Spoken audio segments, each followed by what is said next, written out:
Hello everybody and welcome into my latest live video. It is Tuesday, the 7th. Yes, it's the 7th of November, 2023. My name is Carey Holzman and thank you guys for tuning in. I have a new Minisforum mini PC to look at today.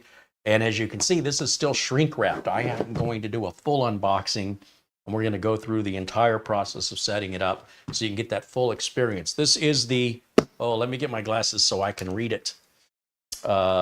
This model is the UM690S. It's an AMD Ryzen 9 6900HX. It's got 32 gigs of RAM, 1 terabyte of storage. This is a little beast of a machine based on those specs. And we have the Minisforum page set up right over here. I should be able to go to the screen capture, share that with you. Now the link here that I'm showing you is in the video description below. Thank you to Mara for setting up today's video description and thumbnail. There's the Minisforum UM690S. You see they sell a bare bone version of it here where you put in your own RAM, your own storage, and your own operating system for as little as $351. That's a heck of a deal. So we've got the 32 gig, 1 terabyte version. We've got this one right here. It's a $500 mini PC. And if we scroll down, we'll take a look at what these specs are. So you'll see there's 3 tabs here. A lot of people miss this on the Minisforum website because this kind of blends in. But your basic specifications on the machine are as follows. And I'll just kind of scroll through that slowly and have you take a look at that. We've got USB 4 on there. And it is a 19-volt adapter that it requires. And of course, it's going to have Windows 11, as any new computer will. Pre-installed on it, unless you order the bare bones version. On the main tab, the default tab, is where you kind of get the whole sales pitch, right? This is where you're going to get the information they think is most relevant to the potential buyer, which is DDR5 RAM, AMD Radeon 680M graphics. So you could use this as a gaming PC as long as your gaming demands weren't extreme. It's got what they're calling a 360-degree thermal system. We'll have to look more into that.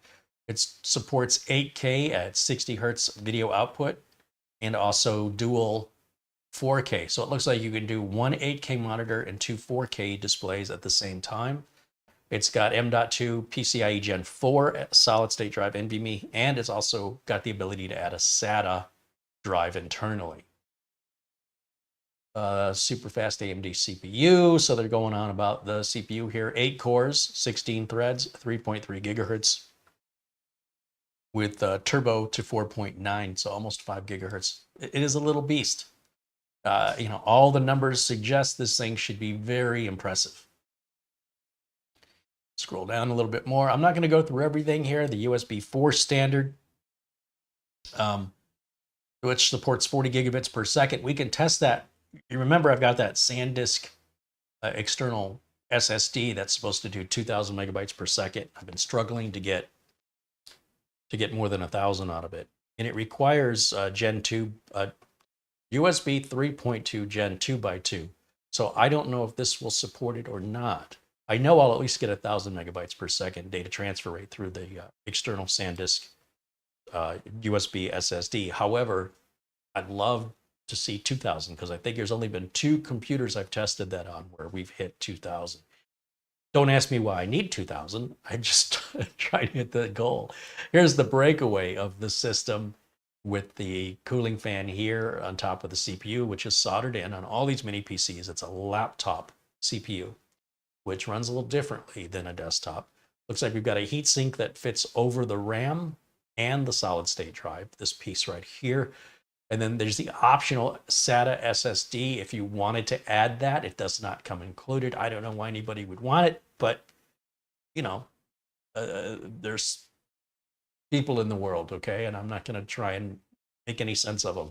So we've got a couple of cooling fans here and then a VESA mounting bracket, which you could use to mount this on behind a monitor or against a wall, the side of a desk, etc., to free up your desk space if you want to. Very common with mini PCs. This is showing the airflow, the red representing hot air being exhausted, and the blue lines indicate intakes for the outside or cool air. And this kind of gives you a visual of the airflow design on them. which really shouldn't matter to you. What should matter is how it runs. Some people, I don't know, I don't know what good having this information is, other than perhaps maybe that's the deal that that this is the information that closes the deal and makes you decide to buy it. But it's not like you can do anything about that. You know what I mean? Like, that's how they designed it. Obviously, they're going to design it in a way that it's not going to overheat, or they probably wouldn't sell very many, and they'd probably get a lot of returns. They are using a liquid metal thermal paste, so you do not want to remove the heatsink from the CPU ever, because the minute you do that, this has to be applied in a very special way. And if you don't know what you're doing, and trust me, most of you don't know what you're doing. I don't even know how to do this properly. And I wouldn't trust some how-to on YouTube that they're showing it properly. If you don't seal it exactly right, it's just going to defeat the whole purpose behind having it. May even work worse than regular thermal compound. So in order for this to not oxidize and become ruined very quickly, it has to be applied in a very special way. And Minisforum has come up with their own way of applying that. And while they encourage you to go ahead and open it to upgrade your RAM or add an SSD or change out an NVMe drive, put Linux on it if you want, they are strongly advising you not to remove the heatsink from anything that's using liquid metal. You will break that special seal that they've applied to it that they say without the equipment, you will not be able to put it back the way it was, as good as it was. So you've been warned. Now, on the connections on the back, we've got a clear CMOS button, power button, 3.5 millimeter jack, which supports our headphone and microphone, or a headset, which is both. The USB Type-C here in the middle is a USB 4 port. The USB Type-C port next to that is a data-only USB 3.2 Gen 2. So don't let those confuse you. That's why there's the writing down below each port to identify them. And apparently there's a built-in microphone here, I guess, if you're doing Skype or something, Zoom. There's no webcam, but you've got a microphone, it appears. Now, there's our power input, which is a standard barrel connector, a standard Kensington lock. If you want to make sure this thing doesn't grow legs and walk away out of the office, you can lock it down with purchasing a third-party steel cable that locks into there, and you can lock it down to something that would deter theft. Next to it, we've got a 2.5 gig Ethernet port, two more USB 3.2s. These are Type A ports. And on the other side, two more. So a total of 4 USB Type A's. That's just perfect in my opinion. And then 2 HDMI ports. So obviously the way you're going to get, it shows an 8K monitor and 2 4Ks. Looks like each of the HDMI ports will support 4K out. And then this data only port is what I'm guessing is going to get you your 8K, unless it's coming from the USB 4. It's one of these 2 USB-Cs that is supporting 8K. I don't even use 4K. I certainly don't need 8K, so I'm not exactly sure. But if you're not getting 8K out of one, plug it into the other one. It's not rocket science. Let's see. In the box, it says we've got the mini PC, the power adapter, and power cord. Of course, the power cord will be one of 5, depending on where you live. They have a power cord for the US, Japan, Europe, Hong Kong. I'm missing a couple. It looks like Canada, Australia, and the UK. I don't think Canada's CN. I think that's China. I think Canada uses the same as the United States. So in any event, they have 1, 2, 3, 4, 5, 6, 7. I said 5. They have 7 different power cords, depending on what country you live in. So make sure that you order with the right power cord. The power cord is what connects from your wall outlet into the adapter. We've got a small HDMI cable, and that looks like if you wanted to mount this behind the monitor, it's a very short cable. Mounting screws for the VESA bracket, which of course is included. And of course, there's a user manual. Now, this is also sold at Amazon if you prefer to order from Amazon. Let's take a quick look. We have a link to that in the video notes as well. Oh, here it is. Now, the version they're showing here, there's several versions down here, keep in mind, at different price points. Looks like they're a little bit more money. Venus Series UM690, DDR5, 32 gig, 1 terabyte, Gen 4 SSD. So maybe this is our unit right here. There's a $140 coupon you'd click on. That's going to bring that price to what, $549. So it's about $40 more than the Minisforum store, I want to say, for that same config. Let me go up here and verify it. It does make sense. Minisforum has to pay a commission to Amazon. So if you buy it from Minisforum directly, you'll usually save money, and Minisforum makes more money. When you buy it from Amazon, of course, you may get prime shipping, you may get it faster. Well, my understanding is Minisforum does handle returns just fine. It might be a little peace of mind if you've worked with Amazon returns and you're familiar with the process. If you should want to return it for any reason, at least you know what you're in for. Whereas with Minisforum, it will be a new experience. But I wholeheartedly endorse Minisforum. I think they're a great mini PC manufacturer. And of all the mini PC manufacturers, between Minisforum, B-Link, and Ace Magic, I put them in that order of my personal preference. I think, B-Link's got some great machines that compare neck and neck with Minisforum, except a lot of times B-Link does not offer bare bones versions, whereas Minisforum does. So quality-wise, support-wise, they're pretty neck and neck in my opinion, depending on the specifications and the form factor and the color. That might be a bigger differentiator for you as a purchaser than any of the the quality of the units are basically, as far as I can tell, pretty identical. Trig Key appears to be a sister company related to B-Link, so I recommend Trig Key as well. But they're effectively just a rebranded B-Link, is all Trig Key is. Now, when it comes to other manufacturers of mini PCs, it's kind of hit and miss. Some of them are great, some of them aren't.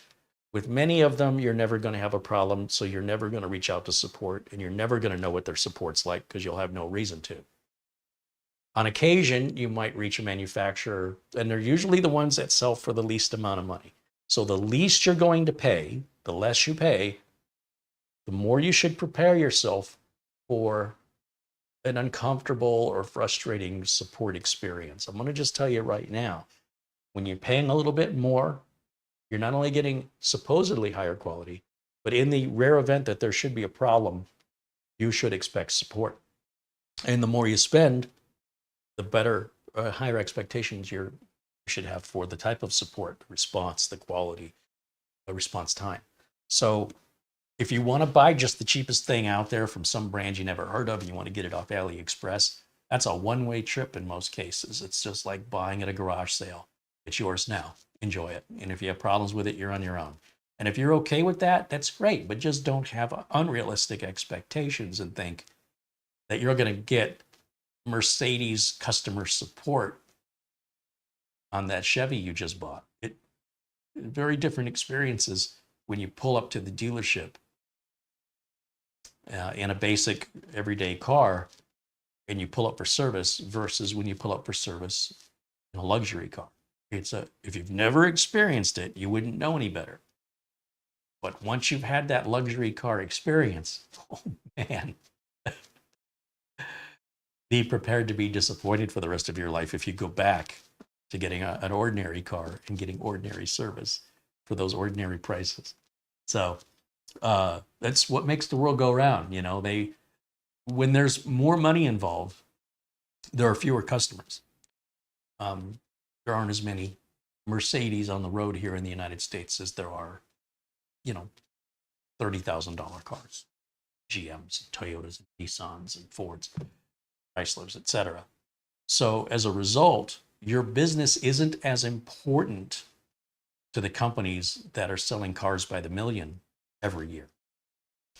Your business is more valued when you're paying more for a more exclusive item because they want you to come back again and buy some more. It's time to buy another Mercedes. They want you to come back and buy the Mercedes for them.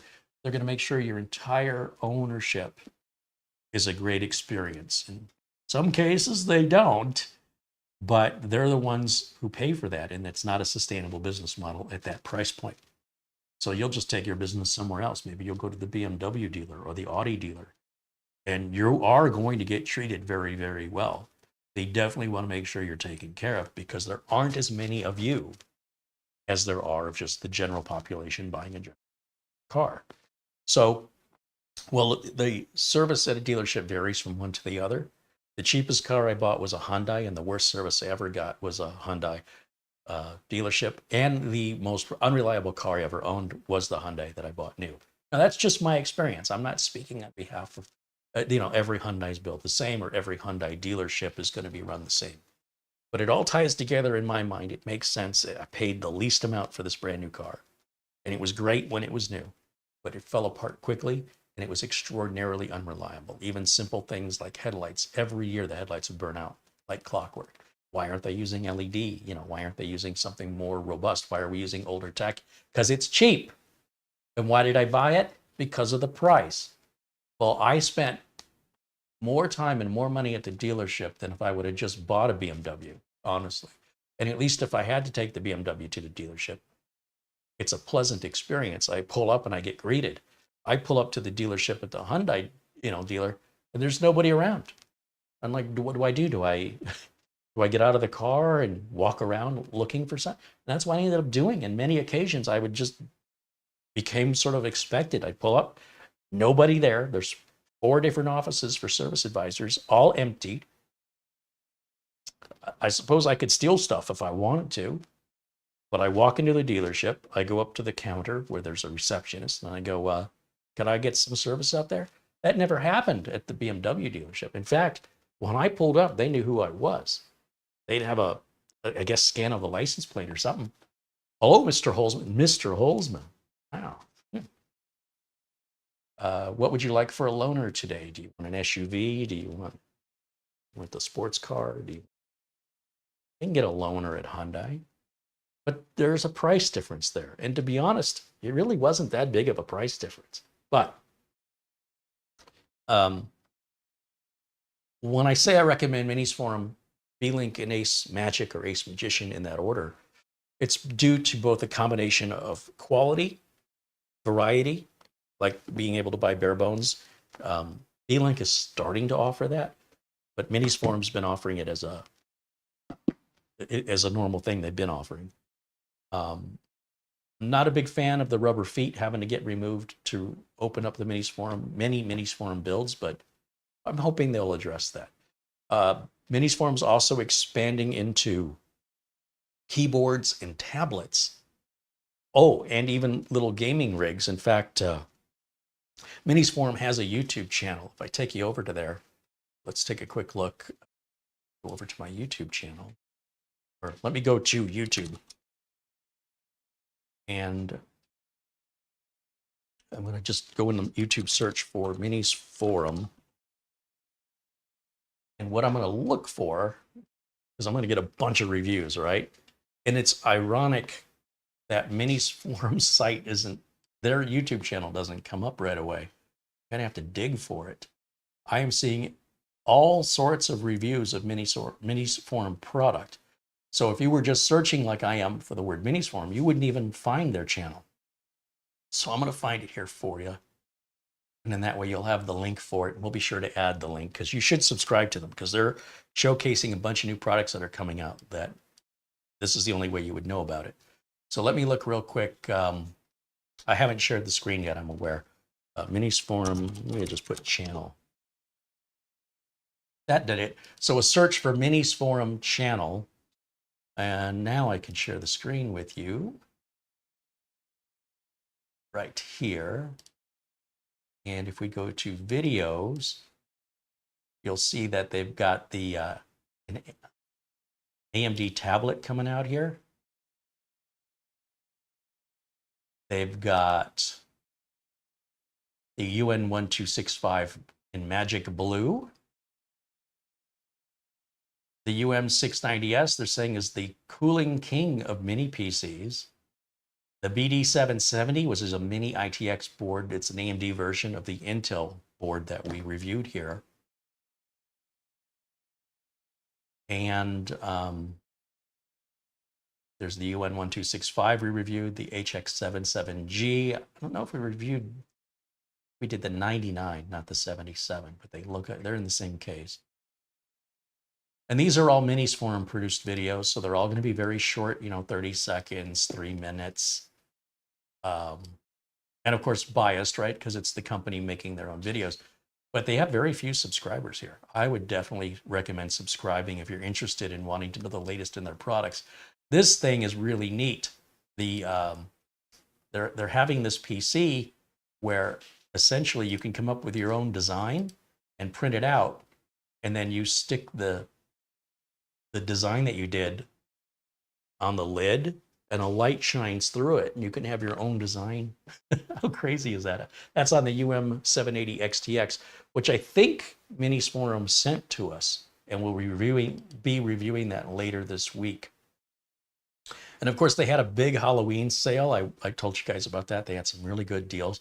And if you're like, oh darn, I missed out, just my luck, don't worry, they're going to have a Black Friday special. I'm sure everybody will. So there'll be other opportunities for there to be some sales. This is the mechanical keyboard they're coming out with. They're really expanding. And I just wanted to demonstrate this because if you wait for content on YouTube to show you new products from companies, you might have been made aware that these products were coming out if you would follow these companies on their YouTube channel. B-Link has their own YouTube channel. They all do. And they're all almost universally very barely subscribed to. I mean, they've got under 5,000 subscribers here, which is crazy, crazy low. So I just wanted to make you aware of it. And then you can choose what you want to do if you're interested in that sort of thing. And let me say hello to everybody in the chat room that's joining us.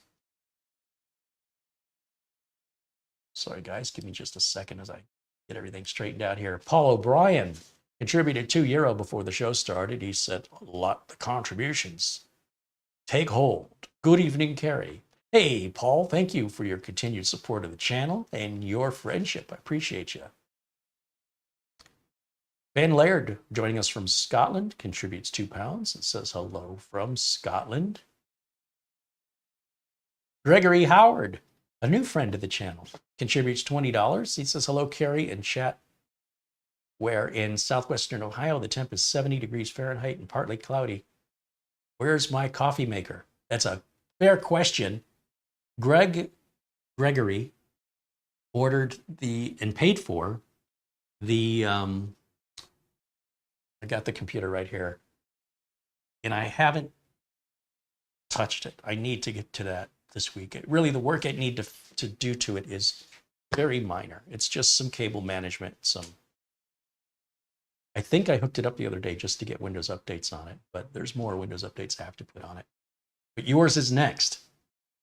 Planet Cryos contributes $2. He says, hello, Carey, from upstate New York. Thank you, Planet Cryos. And thank you, Gregory Howard, for your patience. And don't worry, it's okay to ask, where is my computer? Sometimes I need that kick in the butt where the squeaky wheel gets the grease kind of a thing, because it's just me working, I can get very easily distracted. But just to show you I'm not all talk, I can prove it.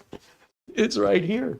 It's right here. And the reason I put it right in front of my face is so I can't forget it. I have to step around it. So I have some cable management to do. And as you can see, it pretty much is in the same condition it was in the last time I showed it on camera. But I've got to tidy up the cables, and I got to make sure all the RGB splitter is plugged in so that this will light up correctly. And then the glass cover goes back on it. That's what this bar right here and these screws are exactly where I put them when I made this video, which time flies when you're having fun. Was that a month ago now? It's been more than that, but we're so close. And I'm anxious to get it out of my way. Trust me. So I appreciate your patience, and I appreciate your support of the channel. You're going to love that computer. It is so cool, and it's fast. I kind of hate to give it up, but I could always build another one. And I've got so many here right now. I have to give them up. I have to. What choice do I have? But yeah, Gregory's already paid for that. So that ship has sailed for me anyway. But I want to make sure that it's, I always go through these things very meticulously, and it takes a bit of time, but it has to get put up on the bench first. So, yeah, I'm going to try and get that done this week and then hopefully get it shipped out to you by Monday. That's my goal. I really want to avoid shipping after Black Friday because, like, UPS is hiring 60,000 temporary workers. Some of those workers are good and thoughtful. And some of those workers are just going to drop kick boxes as quickly, to get them loaded or unloaded as quickly as possible without any concern for what's in the box. So I do ship after Black Friday. I don't want to. So I need to get that out to you, Gregory.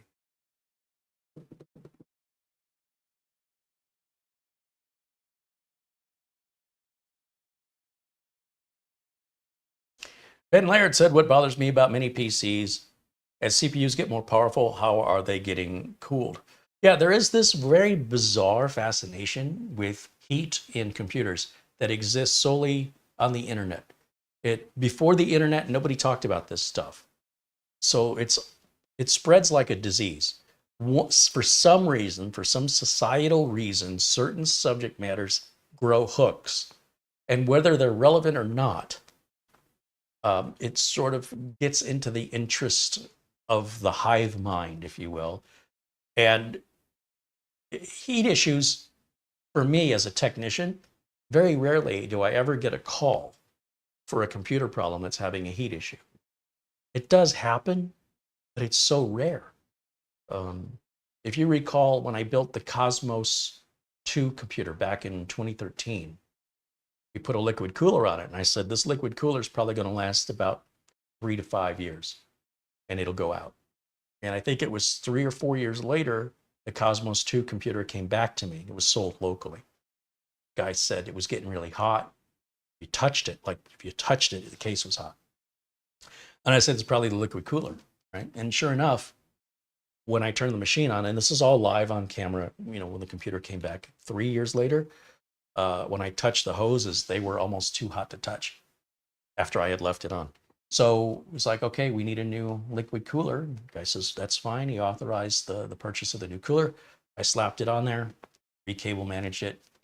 Haven't seen it since. So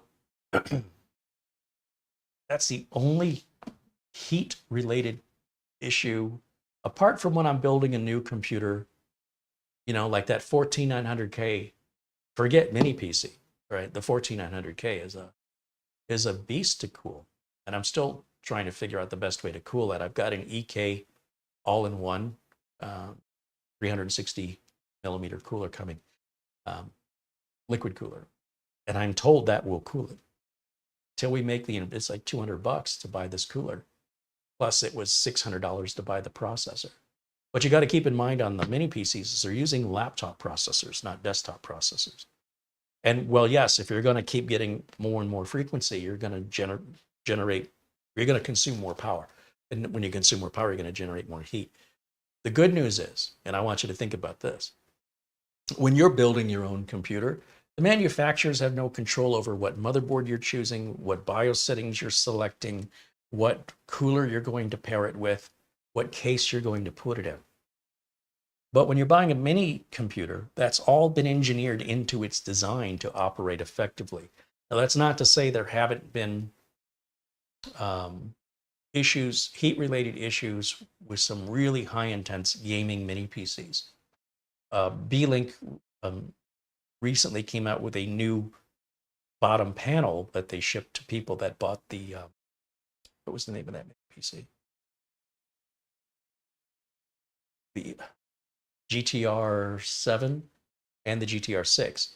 And basically what they did is they drilled a bunch of holes in the bottom of that bottom panel, and they said, we're sending the bottom panel to, if you ordered and registered your computer with them, then they reached out to you and told you, we have a new bottom panel. We're encouraging everybody to switch to bottom panels. No expense to you. You just have to ask for it and verify with your serial number. that you are an actual owner, and they'll mail you one, and then you do the work yourself. Now, I've not had any heat issues with the GTR 6 or 7, quite frankly, but I'm also not gaming on them. So to me, it's hard to believe that just drilling a bunch of holes in the bottom makes that big of a difference. And apparently, from what I understand, there was some debate internally with engineering at B-Link when the unit was released that some engineers, my understanding is, were fighting for this bottom having holes in it, and others were fighting that it was unnecessary. And then apparently once it was out in the wild, they had enough complaints that they said, okay, we're going to just proactively release this to everybody, even those who didn't complain, because it isn't going to hurt you to have, these extra holes on the bottom. But that, again, it's so rare. When else can I use an example? There's such specific examples. And Minisforum on the website goes through the detail on the page, specifically talking about their cooling. I think they even said this is the king of cooling. So now I haven't had a Minisforum or a B-Link PC overheat. So, if this was happening all the time and it was just like an epidemic that many PC owners suffered with, I could certainly understand the level of discussion and how frequently it's talked about online. But it's off balance. You've got 100 million people talking about heat issues, and you've got maybe 1 million people having heat issues. Maybe not even that. So, I think most people, and feel free to correct me if I'm wrong, but most people who are so obsessed with the temperature of their computer have never experienced an overheating problem and don't have any justification for this anxiety. They're just jumping on a bandwagon. Like, the human species needs to have anxiety. We need to be scared all the time. I don't know what that's about. And obviously, I'm not talking about everybody, but I'm talking about in general the population. The news does their job to scare us every night. And, with the pandemic, I see people driving in their cars with the mask on and the windows rolled up. And I'm like, what are they doing? So there does seem to be some reason people latch on to stuff that isn't really there, but they're convinced it is, and they want to make it a priority in their life to avoid having to deal with it when there's nothing there to deal with to begin with. Now, if you are having a heat-related problem, let us know here and we can help you resolve that. But to be so fixated with heat as though it's something you're trying to avoid, you don't need to try to avoid it. The average computer owner that goes to Best Buy and buys a computer, or they buy a computer online, doesn't deal with heat-related problems. That's an enthusiast problem. That's from people that are overclocking their machines. In most cases, I'd say over 90% of the heat-related problems are self-inflicted by the end user pushing the machine beyond what it was designed to do. The other 10% are just poorly designed machines. You bought something super cheap from, AliExpress, and maybe it's going to have, it's likely. Or you bought a really high-end processor, but you cheaped out on your cooler, and you did it to yourself. So if anything, I guess when all of this is all said and done, I guess all I'm trying to say is I would think that an engineered system designed for the parts that it has would be far less likely to have a heating issue, an overheating issue, than something you built. But maybe I'm wrong. Planet Cryos contributes $2. He goes, this is my sponsor-free contribution. Thank you, Planet Cryos. Also, Planet Cryos had a cooler that he just reviewed for, is this going to cool a 14900K? And then he didn't give us the answer to that. I was very interested. Is that going to cool it? So apparently there's going to be a follow-up. So be sure to check out Planet Cryos' channel. He's got some great videos. I don't know where all his money's coming from, but he's got quite an investment in some high-end hardware, and you should definitely check it out. And he does, never mind the hardware, he does a great job in the videos. Keeps them very interesting, and they don't rattle on like mine. So if you enjoy more reasonably sized content, and besides, he's a community member and a supporter, show him a little love. Go over there, give him a subscription, give him a thumbs up, and who knows, maybe you'll become addicted to his content. Elijah 52 Dickens with a $40 super chat. Oh, very generous. Thank you, Elijah Dickens. And David Graham contributes $2. He says, for the star of the show. Hey, Mara, I think David just gave you $2. Thank you, David. Thank you, Elijah. Thank you, Planet Cryos. Oh, I missed an earlier one. Planet Cryos contributed $5. Keep the money coming in to keep the videos coming from Uncle Carey. Yeah, I'm starting to now. I've used all my Amazon gift card money. I was saving it up for Black Friday, but I wanted to get that RTX 3090 so I could finish up the server. So that I had to basically use the gift card money, and then the other half of it basically went on a credit card, which I hate to do, but I've got to keep the content moving.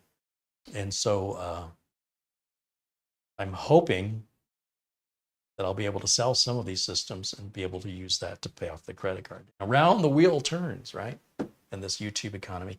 YouTube's payments, I'm telling you, I'm almost at a point right now where if YouTube keeps doing what they're doing every month, they're paying me less than the month before, but the memberships are going up. And I think once the memberships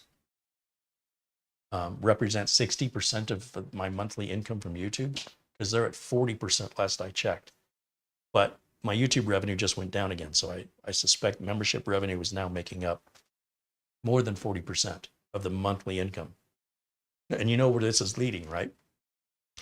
If making the content for the general public is resulting in paying me pennies versus making content for members, which is actually bringing in a livable, sustainable, I should say, income stream. I think I need to say what the next step's going to be. Now, at any time, YouTube could change this, right? Something could change. We can go back to potentially how it was. But in the meantime, I'll still be making videos one way or another. It's just a matter of how frequently can I make them and who am I making them for? And it's going to be what's affordable. So I can't believe.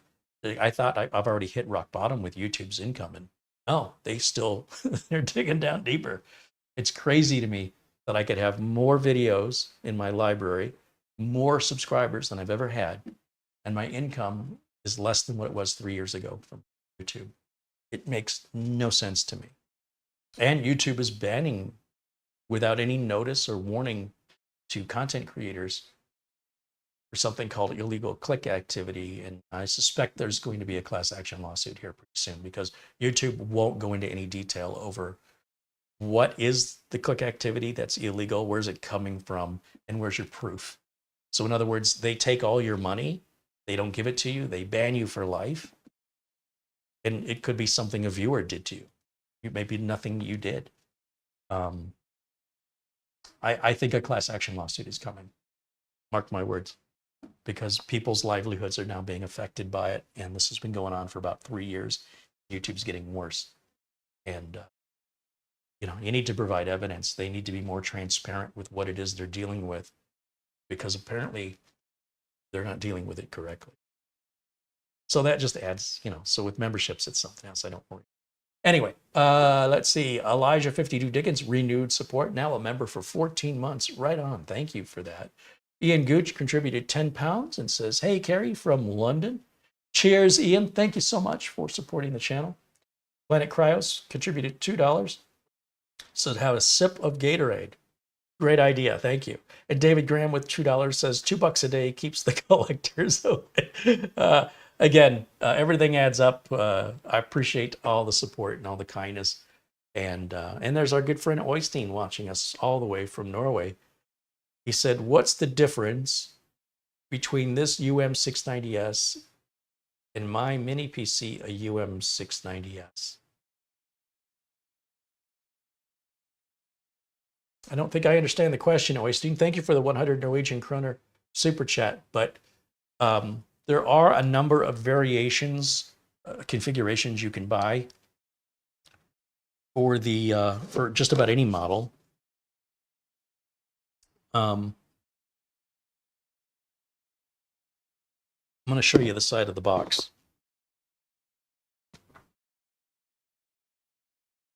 You can compare which of these dots are selected because these are all the different configurations and possibilities that are going to affect the price. And I don't know which UM690S you have. Presumably you would have the same CPU and the same Radeon card, maybe a different amount of RAM and storage. Or if you've had your machine for quite a while, maybe it's not a UM690S. A lot of Minisforum model numbers are very easy to get confused. But you'd have to tell me what the specifications are. Which CPU, how much RAM, how much storage, and when did you buy it? Because I don't know what you bought. Green Dragon just became a supporter. Right on. Thank you, Green Dragon. Do know that every Monday we do members-only videos. They are never made public. And now that you're a supporter, you can go back and see all the Monday's videos you've missed. Sometimes they do a repair. Sometimes, you know, I try to mostly keep the repairs public, but every once in a while, I feel like I have to give something more to my members. And like yesterday's members only video was mostly just talking about what's coming up for the week. They're very informal hangouts, and the chat room isn't as chaotic as a normal video because there's only about 40, 50 people watching at a time. So I get to mostly see and talk to everybody.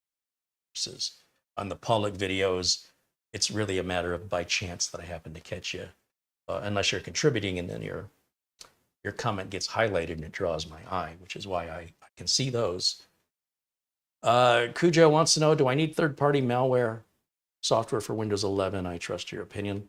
I mean, I don't know. It kind of depends on how you use your computer. If you're someone who downloads stuff all the time, if you're a curious person, or if you're somebody who kind of sticks to a routine, the built-in anti-malware antivirus that Windows 11 comes with is probably good enough for most people.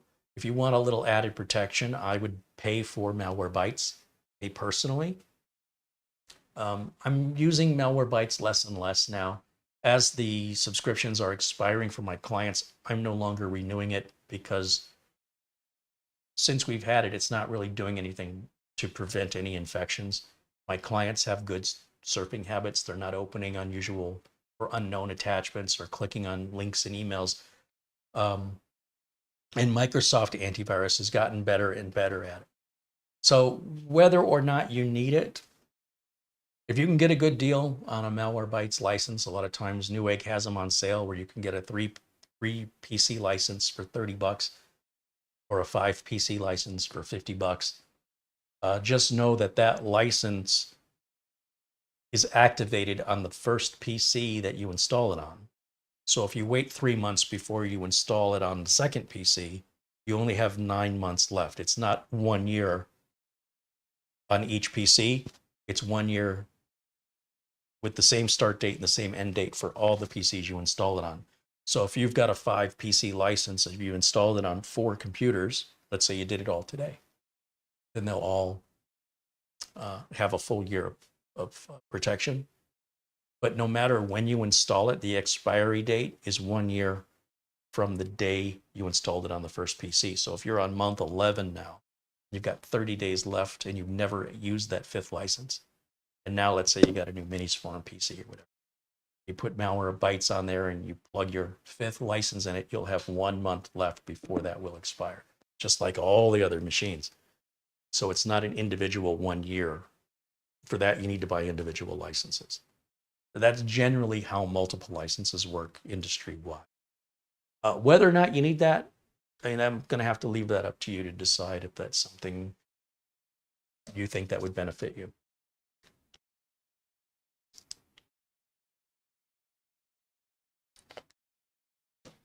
"55 Staying Dude" said I guess there's a UM690 and a UM690S. Maybe that was Oystein's question and I didn't understand it.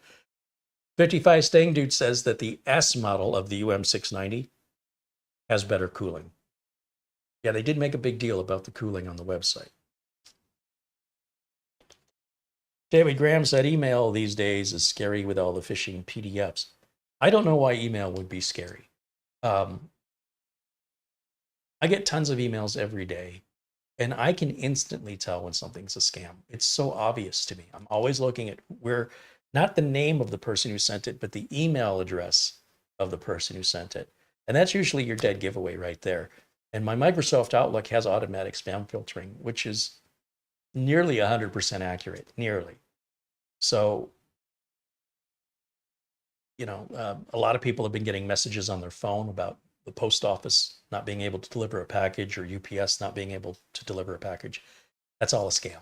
The minute you see that, you know it's a scam.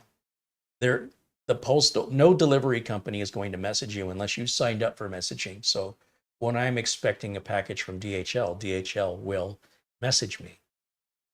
They'll say there's a package that's arriving, and if you want, you can do a no contact release, so we can, we don't have to wait for a signature. We can leave it at your porch if you want to take responsibility for it. And so, yeah, I don't want to have to be locked here waiting on a package, not knowing if it's going to arrive at 8 in the morning or 8 at night. And I can't leave and do anything, because the minute I leave, that's when they're going to show up. And then they're going to leave a notice on the door if I don't pre-authorize the release. So when I get those, I know I have packages coming. It's not like I don't know. Whenever I get anything from UPS or USPS, in almost all cases, they're fake, because I haven't signed up for any of those. I've signed up for FedEx notices, and I've signed up for DHL notices.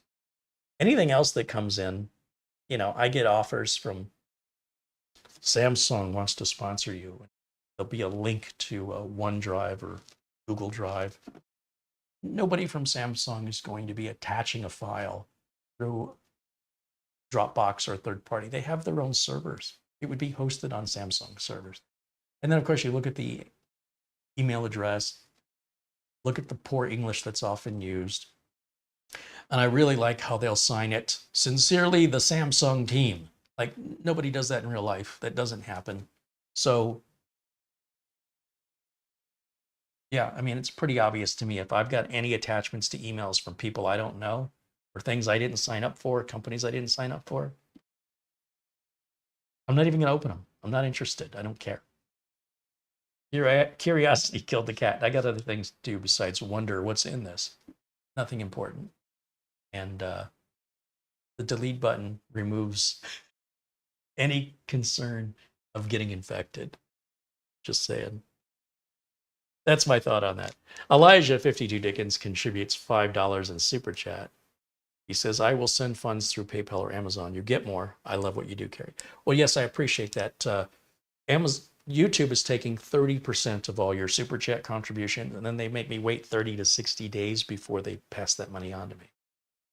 And if YouTube says I've got illegal click activity and take my money, they take all your contributions.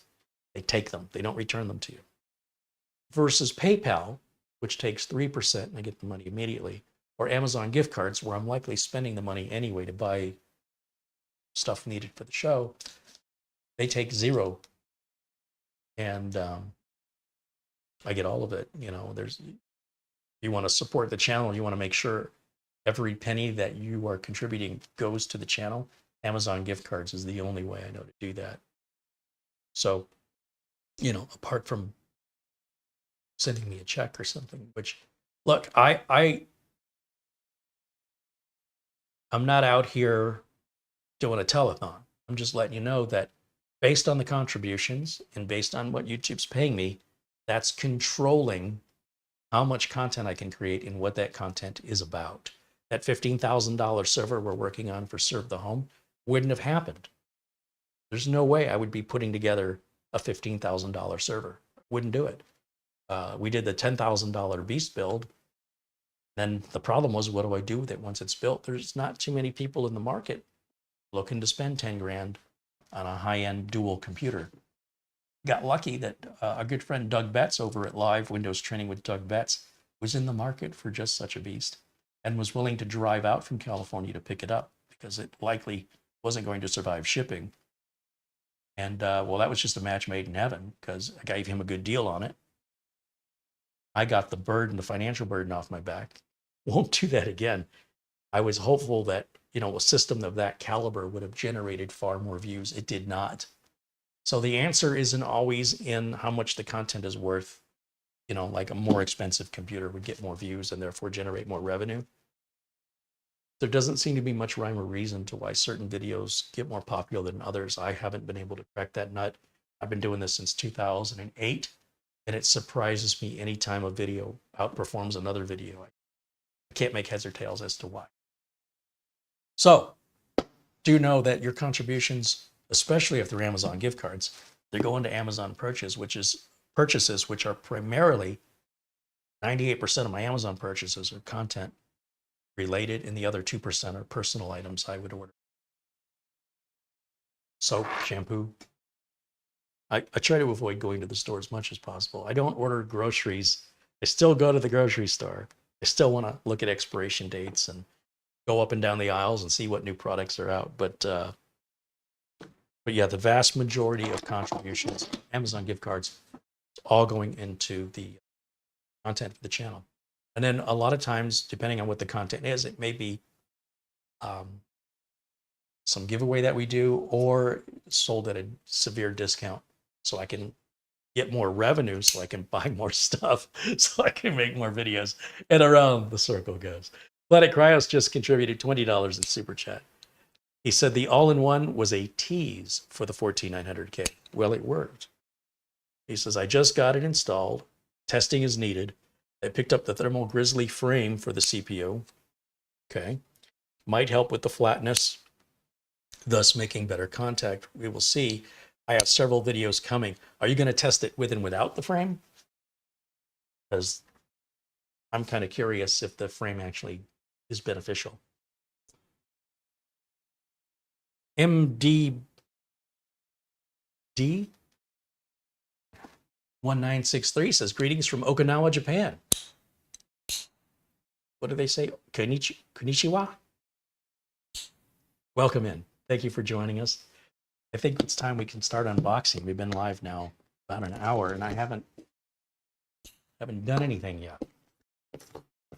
Gone over the specs. We know what to expect. We have a price. We have, we've gone over different configurations. And now we get to do the live unboxing.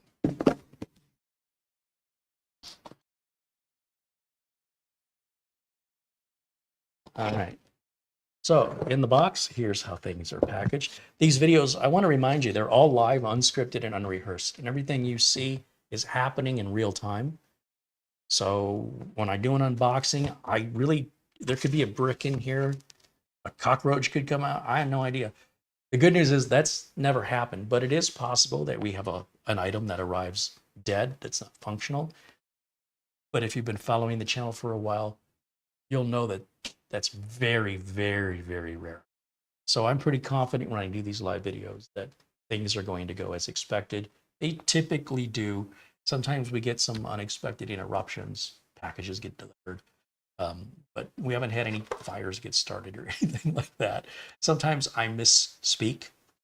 That's about the worst that happens on these live videos. Got a couple of cards here that one is, it says a slow boot time may be caused by a BIOS reset or RAM replacement. This is just a boilerplate thing. Don't call us if your system boots slow once, especially after you've made a change. It does that when it resynchronizes things and retrains things. So that's normal, and it'll boot fast again after that initial slow boot is done. Then we've got a warning here. Do not recommend customers remove the CPU cooler themselves. We were just talking about that. Improper disassembly may damage the motherboard and CPU. Could also reduce the liquid metal sealing tightness. Warranty service is not provided for damage caused by improper disassembly. I think that goes without saying. And then it looks like we're using a standard Minisforum case. They didn't do anything extraordinary or exotic here. Sticking with tried and true. And let me bring this up to the camera and I'll show you close up what this bad boy looks like versus the pictures we saw. This will give you some reference to size. So there's the front of the unit. One side, other side. And then of course the back. If you look at the top, Really not much to see. On the bottom, there's those, oops, on this side, there's those dual fans. Generally speaking, oh, and you see we've got rubber feet here. You notice there's no visible screws. That's probably because they're underneath these feet. And are these feet plugs or are they stick-on? Oh, they're plugs. Okay, now that I appreciate. It does look like there's a little bit of sticky tape and then the plug, although, you know, when this thing is seated on top of the feet, it's not like they're going to need that sticky tape to hold them in place. Gravity will do that. Got a little weight to it. It's probably 2-3 pounds, I would guess. But I appreciate that Minisforum has gone with this type of feet here versus just a flat foot with a sticky surface, because that drives me crazy. And clearly, there must be screws down in there somewhere. Pretty far in there. You're going to need a jeweler's type screwdriver to get down in there. And then that's how you would open it up to do any sort of upgrades. Okay, so that's an improvement I like to see. The other 2 holes here in the bottom, these are for mounting the VESA bracket, which I don't use. Okay, back to the box.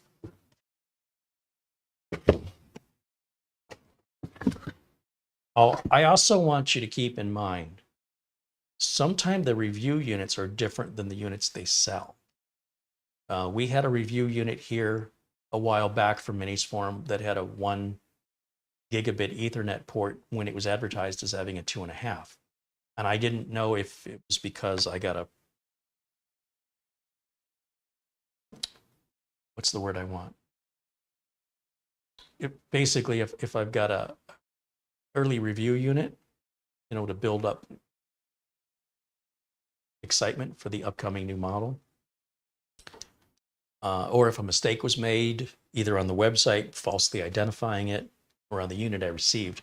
And I did reach out to Minisforum and ask them, and they said that initially it was going to have a 1 gig Ethernet port, but during production, as they were ramping up production, they decided to make that change to 2.5 gig. And so to let everybody know that I got a pre-production unit, and as such, that's not what's shipping.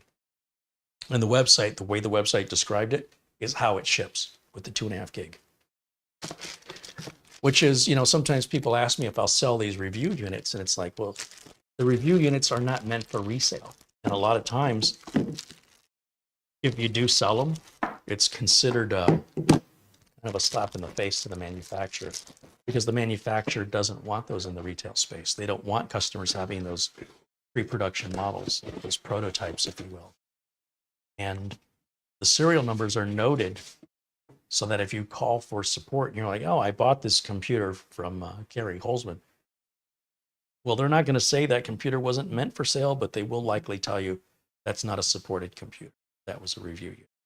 So I don't want to go down that path as much as I would like to be able to sell units, to use money to buy more units than sell as it. I do sell the units I buy, but I don't, anything that's given, I don't sell, because again, it's likely not going to be supported as because it was marked as a review unit, and it may be built differently than what is, you know, in retail stores. Just depends if I get an early review. Like this came to me quite a while ago, and Minisforum asked me to hold off. Apparently they were, something was going on, and they finally gave me the green light. I think Sunday. They said, okay, you can review that now. So that's why I wanted to do it today, because it's been sitting here a while. Of course, if Minisforum sends me a unit and says, hey, please hold off, don't, that's very unusual for that to happen. But of course, I'm going to honor their request. So I'm excited to try this. You know, it's been sitting here a few weeks now, and been excited with the specifications. The specs of the system look very impressive. So I have high expectations. We're using a standard power cable there, which I like to see. There's our power brick. We'll put video in here. Either one of the HDMI ports will work equally for our video output. And then I just need a keyboard and mouse. I do not, as a reminder, I don't plug in internet access on a first boot because it'll force me to create a Microsoft account online. And I don't have a Microsoft Online account. I don't want one. And if I'm building computers for customers, I don't want to give a customer a computer that has my Microsoft account on it. So I make what's called a local user account. And we do that during the initial first time setup of Windows 10 or Windows 11. Have to have no internet connection for that to happen.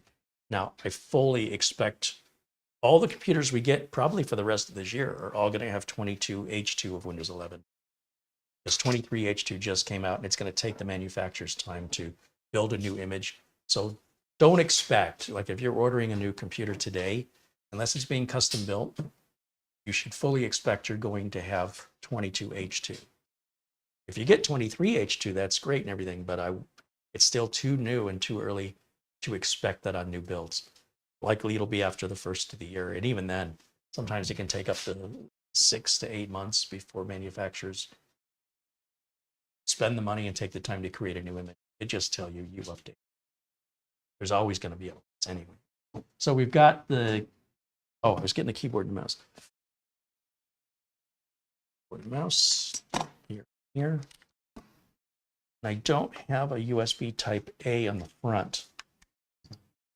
So this will have to go in the back. Just put that there. That should be all I need. Now I'm going to turn on my HDMI input on the capture card here, which is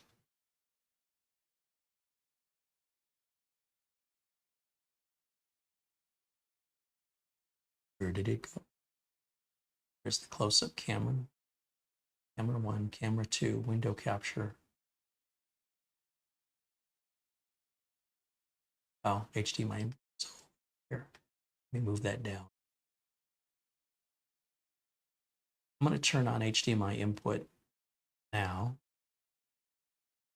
Let's see, to bring that down. Then I can put the camera corner. Okay, now we're ready. And again, this is all live, so we're going to see everything in real time. Obviously, our first boot up will take longer. Blue light is on. I hear the fan running. We've already got our host screen, so we're off to the races pretty quickly here.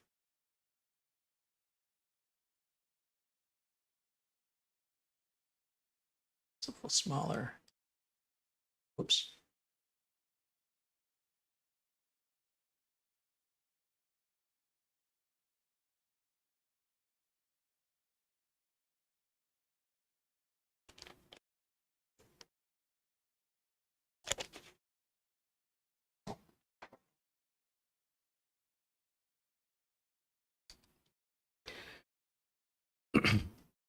Les Stevenson says, Carey, Amazon Canada is having a pre-Black Friday sale on computers and accessories at good, deep discount prices. Pretty cool. Right on. Well, I hope you take advantage of that. Let us know what good deals you get. Jason Willis says that power brick's almost half the size of the computer. Yeah, it's about as tall and as long, but it's only just a fraction, just maybe a fifth of it. To set up your device using a screen reader, turn on Narrator by pressing Windows plus Control plus Enter. For more accessibility features, press Windows plus U, or select the accessibility icon in the bottom corner.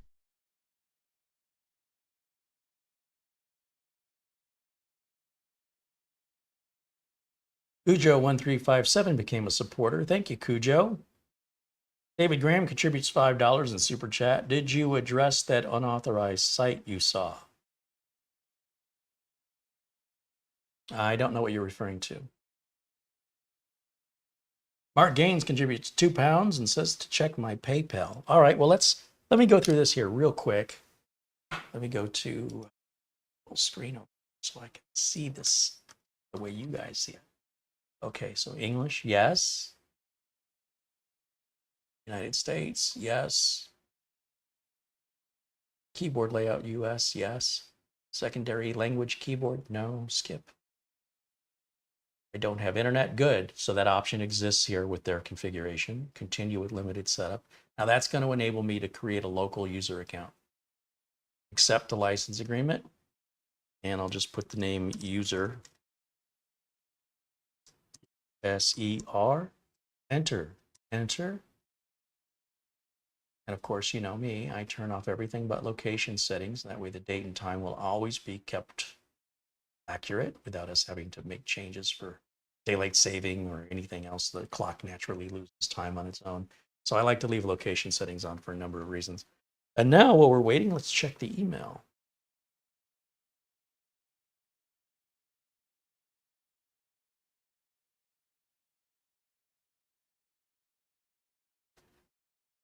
Oystein with a very generous Amazon gift card for $100. He says, thank you for making another video for one of my mini PCs. Keep it up and keep it real. Very generous as always, Oystein. Thank you so, so much for your continued support. Mark Gaines joining us from Northern Ireland sends a PayPal of $23.68. And again, thank you for supporting the channel. I appreciate you very much, both of you. And Newegg says my order was delivered. Yes. I know that Newegg. I ordered some more parts for some more, basically their i3, sorry, I don't use i3s. Their i5 13500 processors. I think I have 5 of them brand new now. So that tells you I've got 5 upcoming builds using that chip. It's still, I think, the best bargain out there. So I've got some more, I've got motherboards, I think, arriving today too. So slowly but surely, it's all coming together. I've got 2 other mini PCs, one from Minisforum and one from Paladin. I'll try and get all 3 of the mini PCs reviewed this week, time willing. Okay, so now that we've gotten past the initial setup screen, now I'm going to go ahead and plug internet into it, and we'll hit Windows Update. Also, we can right-click on the Start menu here and go to System and just verify that we have 32 gigs of RAM. We can verify we've got a Ryzen 9 6900HX. Windows 11 Home, not Pro. It's Windows 11 Home. 22H2. As I predicted, of course, I would be shocked if that was 23H2. Some people still aren't being offered 23H2 through Windows Update yet. Microsoft is rationing it all out. So the last couple I did, I had to do manually. But if you're just patient, it'll come automatically through Windows Update when it's your turn. So all that looks good. I am waiting for this little globe here to become a little monitor as it handshakes with my router and gets assigned an IP address. There it goes. And now, go to Settings, Update. Sure, we've got some updates waiting for us. And while this is checking, I will turn this option on. I'll go to Advanced Options. I turn these first 2 options on here. And then this bottom one. Then we can look under optional updates. Right now, 0 available, but that may change after the check for updates is completed. And while that runs, I can tell you the fan is quieted down from initially when it started up. It was noticeable. I wouldn't say it was loud, but definitely you knew it was on. And now you can just barely hear it, but you can tell it's on. It's not completely silent. Some people are concerned about Windows 10 Home versus Pro. I don't know why. Unless you're in an office and you need to log into a server, or unless you're using BitLocker on purpose, can't see why anybody would want Windows 11 Pro. It's not giving you anything. Mainly, it's just those 2 things. Or a remote desktop, but I would use a remote piece of software like Instant House Call before I would. I've never used remote desktop. Much prefer to use a much more robust, secure piece of software. So for me personally, if a machine's got Windows 10 or Windows 11 Home versus Windows 10 or Windows 11 Pro, I can't tell the difference. It doesn't make any difference in how much memory you can put in or how many applications you can run. It doesn't do any of that stuff like the old days when the Pro version, lets you put in bigger storage or more RAM or whatever. far as I know, all that's gone. So it's mostly a mental condition that people just want it. They don't have any real logical reason for requiring it. They say, I want Windows 11 Pro, and I ask why. And often the answer I get is because that's what I've always had. Okay, but it's not going to do anything for you that you're not already doing in Windows 11 Home. Why would you go through the time and effort? Well, you put Windows 11 Pro on everything. Well, that's right, because for me, when I'm buying the licenses at VIP CDK deals, the price difference between Home and Pro is like $2 or $3. So I just throw Pro on, giving people more than they need, essentially. So it reduces the odds of a support call where somebody, very rare, somebody might call and say, I want BitLocker, or I need to log into a server. Why isn't it working? Well, because you have Windows 11 Home. Oh, well, I need Pro then. And then that becomes a support issue for me. I don't want to support some computers with one OS and some computers with another. I want to build them all the same across the board. So I know, basically, if you're my customer, I know you have certain things that I don't have to go and look up what was specifically different about your machine. Your machine will be pretty much identical in the way that I build it and the manufacturers that I choose to build with as every machine I ever build. That's how one person can run a computer company. You've got to keep things as much the same as possible. So if you want to insist on putting Pro on, I think you're wasting your time and you're wasting your money. And it's your time and it's your money. But it's not, I don't think it is what you think it is. So it doesn't bother me one bit that this comes with Windows 11 Home. It's not going to do anything any differently.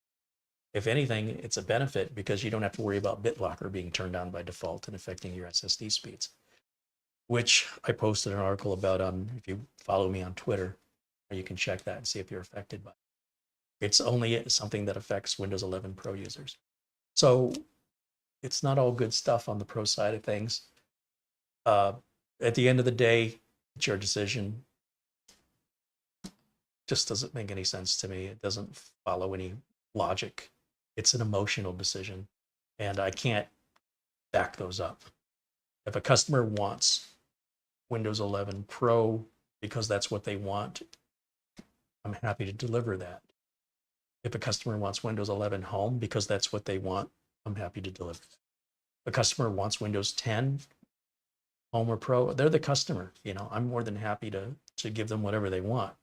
But I will make sure the customer understands, like I'm going to ask, why is it you want this? And we're going to establish in that conversation what the customer's expectations are, because I don't want that customer to have unrealistic expectations and then end up being upset at the computer they get, not doing something they thought it would do. So I make sure they understand what it is they're asking for. And as long as they say they understand, they comprehend what they're asking for, and they have a realistic idea of what they're going to receive, great, we're good to go.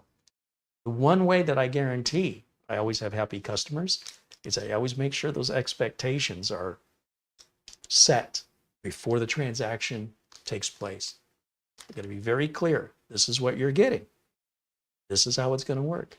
These are its limits, or these are things you don't need. These RGB lights won't have any impact on your performance. They won't have any impact on your reliability. They won't have any impact on your security. They will have an impact on how much money you're spending. You're okay with that? Yes. Okay, let's go forward. So stuff like that is done strictly so I don't have the headaches of the customer calling and saying, hey, I thought this thing would be faster because I got the red lights on it. I don't want to deal with that. I'd rather, if they don't like the expectations, well, let's get that out of the way before we conduct business. You can take your business somewhere else, right? Because I don't make enough money in this to have to deal with avoidable support calls.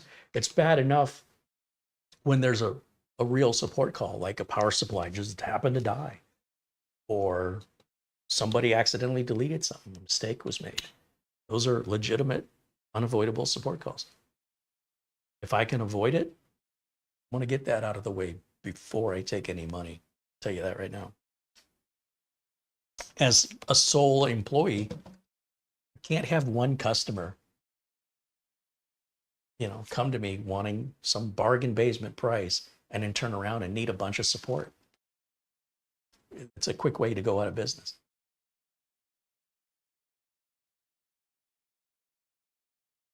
Peter VZ contributes €1. Hey, thank you, Peter. And let's see what else I'm missing here in the chat room while we're waiting on these updates to install. Timothy says, good afternoon from Surprise, Arizona. Hey, welcome in, Timothy. David Graham says there was a YouTube site selling stuff in your name. Yeah, there's if you go looking for stuff like that, David, you're probably going to find a lot of it. There's really not much we can do about it. Some of these folks are in other countries where US law doesn't apply. My name is not trademarked. There's really nothing I can do to prevent people from doing that. There could be another Carey Holzman they're referring to for all we know. So no, I don't really care about stuff like that because my name doesn't carry that much weight in regards to selling product. I'm not a celebrity. Like they do this to celebrities all the time. I see advertisements that have George Clooney in them. That is a screenshot or Jeff Bridges from The Big Lebowski. I see him in the college newspaper. They're taking a freeze frame image on that and putting a caption. That's all completely illegal. I don't know how they're getting away with it. And there's not much these celebrities can do. You can see the celebrities, if you follow any of them on Twitter, cursing these people out. But unless you want to pay for an attorney and file a cease and desist, and that's assuming they're in the United States. If they're outside of the United States, US law doesn't apply. So if you don't want to see stuff like that, don't go looking for it. And I'm sure you had the best of intentions, but that's been going on since I started as a public figure. That's been going on since basically the first month. The good news is those sites don't get a lot of traction. And if they want to use my name to sell something, that's their bad decision making. It's a problem that usually solves itself. But I appreciate you looking out for me, and don't worry about it. If you search my name online, you're going to find a bunch of stuff out there that I don't authorize. The good news is, if you look at how many views they get, it's practically non-existent. So best thing to do is don't give them any attention. Don't go looking for it. Don't go giving them those clicks. Just know careyholzman.com. This YouTube channel, I've got a couple other YouTube channels, and there's a couple of Facebook pages that I have as well. Other than that, ignore the other ones. They just dry up and fade away. So just the nature of being on the internet. Happens to everybody.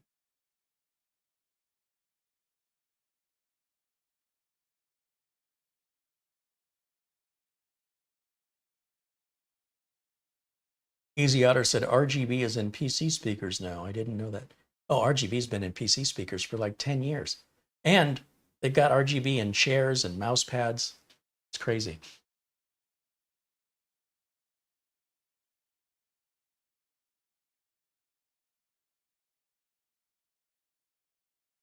So many fans, is it noisy? No, it's not noisy at all. I barely hear it right now, but of course, we're not really utilizing much CPU power downloading and installing updates.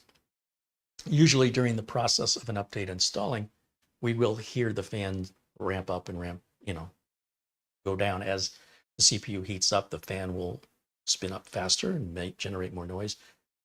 This is another bizarre concern where there are a fraction of people online who make a big deal out of fan noise, which it's white noise. I like to have a fan on next to my bed when I sleep. I like white noise. So if this was making a grinding sound or like a beeping smoke alarm that needs a battery change, it drives me crazy. But a fan working, I don't know what it is, but I guess just knowing it's doing its job, I get kind of happy when I hear it because I know it's working. If I don't hear it, then I wonder, is it broken? So for me personally, I appreciate the white noise. And I understand some people are very sensitive hearing wise. The older we get, generally our hearing sensitivity is decreased significantly. So also the size of the room you've got it in and how full or empty the room is, where if you have sound that's bouncing off the walls and echoing, quieter noise will seem louder. But that's usually solved by putting some furniture in or some carpeting down. And I think in my career, I've maybe had 3 customer calls where noise was a complaint or a concern. You know, could we make it quieter? It's a very unusual request for anybody to pay anything for. If the noise was so loud that you had to talk above it, that would be a different story. These are small fans. They don't get that loud anyway. So some people are just less tolerant than other people. There's some people you're just never going to make them happy. They're either going to be concerned about heat issues that don't exist or fan noise that nobody else notices. They have that right. Those aren't necessarily customers I want, quite frankly, because to me, it's ridiculous. You know, if you want an abacus, go buy an abacus. If you want a piece of electronic equipment, you have to understand electronic equipment beeps and buzzes and what you expect electronics to do. But if it's excessive, I would let you know. And there's nothing about the fan noise that's excessive. In fact, I can barely hear it right now. And when it first ramped up, it was noticeable, but it wasn't like I had to raise my voice to talk over it. It just sounded like a fan running. Well, would you not want a fan? You can buy a fanless computer, but don't expect it to go very fast.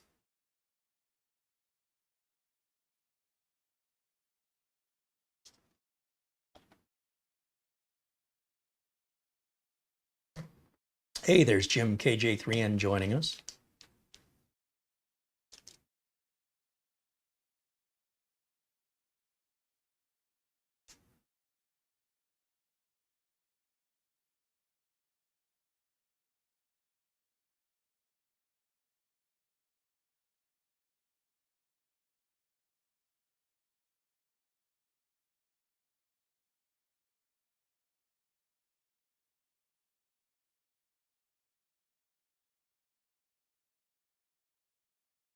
Paul 1980 said, I found YouTube is putting full-length commercials in front of videos. I had to laugh when the 3+ minute commercial was longer than the video I wanted to see. And what do you think the odds are the video you wanted to see was actually paid for by a manufacturer and was really just a commercial in disguise? That's the thing that cracks me up, is how many of you complain about the commercials that are placed in front of the commercial that you're calling a video. I wonder how many of you are self-aware of that.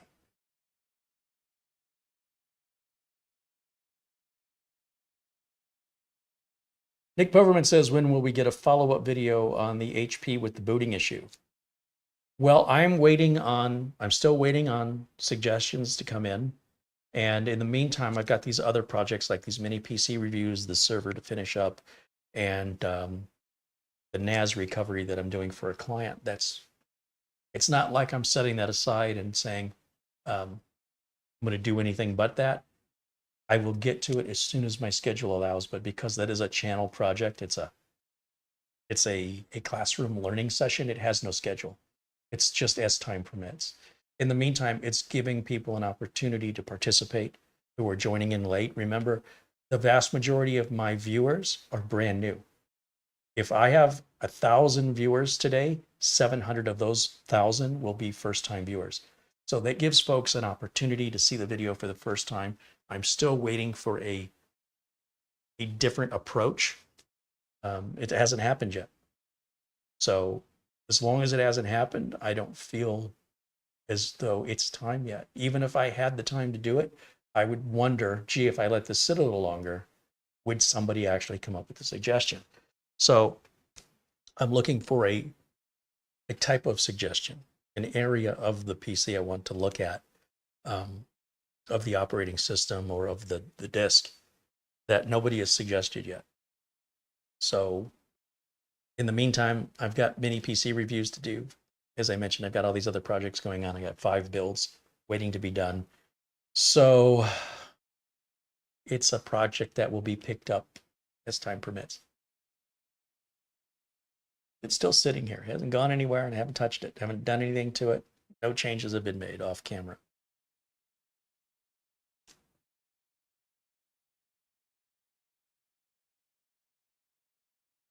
Peter contributes €1, €1.88. Is that how you say it?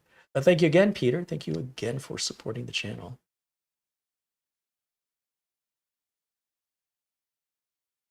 Paul Howe says hello. Welcome in, Paul. Luke Greeny is joining us. Bull142 joins us. Welcome in, guys. There's Blackwatch. I haven't seen Blackwatch in a while. Welcome back. Gary McGraw says, Carey, it's saying to restart now. So when it says to restart, but it also shows that it's still installing. See right here, it says it's installing.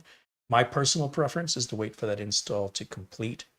A lot of times the install will complete during the restart process, but we're not getting there any faster. And I want to make sure that it shows it's completed. It won't tell you when you restart the computer and it's finishing the update, you don't get a status if the update failed or not. So my personal preference is I wait until everything is completed. Sometimes I break my own rule if I grow super impatient. That does happen. But most of the time, my preference is to wait for this to finish. Once all this is finished, then I will restart. I decide when to restart, not the computer. Also, those little checkboxes I showed you that I was checking here in the advanced options here, this is going to put a notification up on the screen once it's actually ready to restart. You'll see that when it happens. And now we do have an optional update here that wasn't there earlier, and I'll grab that as well. So yeah, see, I wouldn't be able to do that if we restarted. So let it do these updates, and then we'll get a pop-up on the screen because of those options I selected. That will only happen once the updates are truly done. So just so you know. That's the way I've been doing it here for years. So, I mean, if you're in blue, you've been watching me for some time. You should know that's what I do. It doesn't hurt anything. If I want to restart it now, it wouldn't cause any problem, but it fails to provide me information I want with regards to the status of the update, if it was successful or not. So that's why I prefer to wait. You'll see that change to an install all, which isn't going to do anything because it's already installing. So you can't really believe that button is accurate.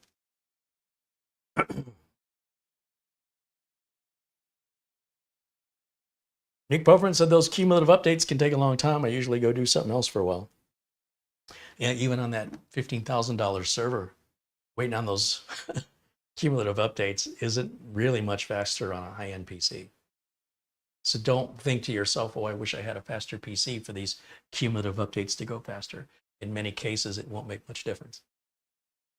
So I agree with you. Best to just walk out of the room, go find something else to do, go watch some TV.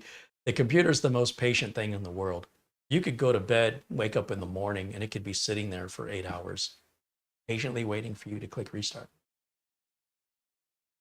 Or you can configure it to automatically restart after a certain amount of time. And when you wake up in the morning, it'll be restarted and, again, patiently waiting for you.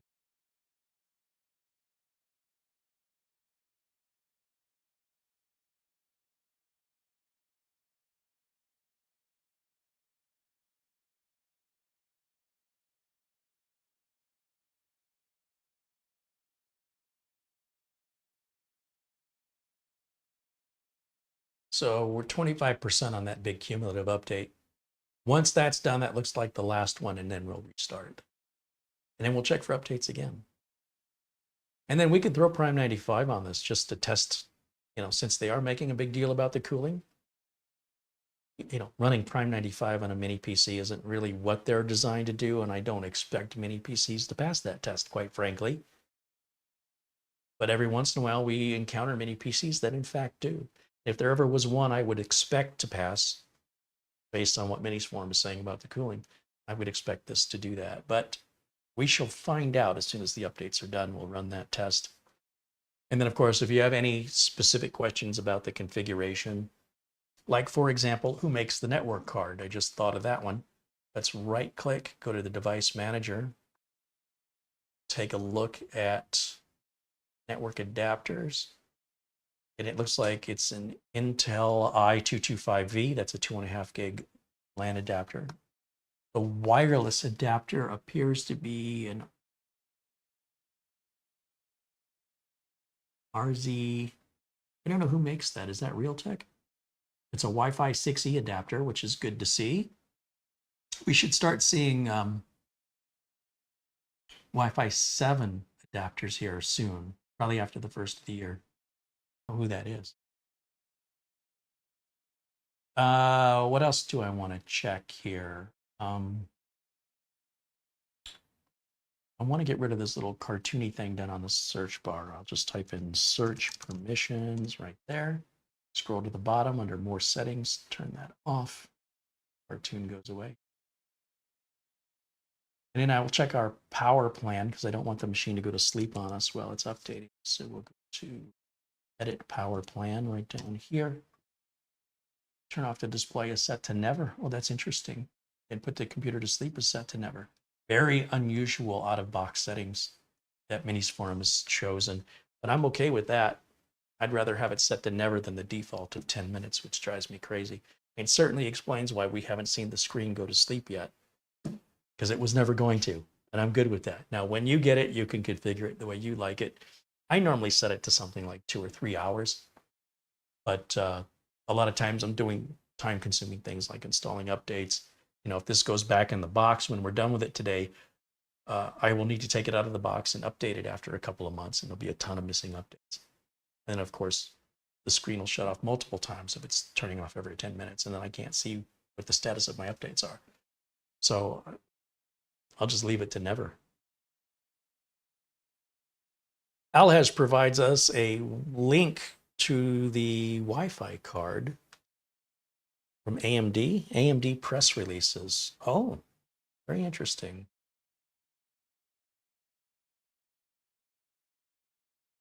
AMD and MediaTek develop AMD RZ600 series Wi-Fi 6E modules to enhance laptop and desktop PC connectivity experiences. Hey, that's a great link. Thank you for providing that. That's the first I've heard.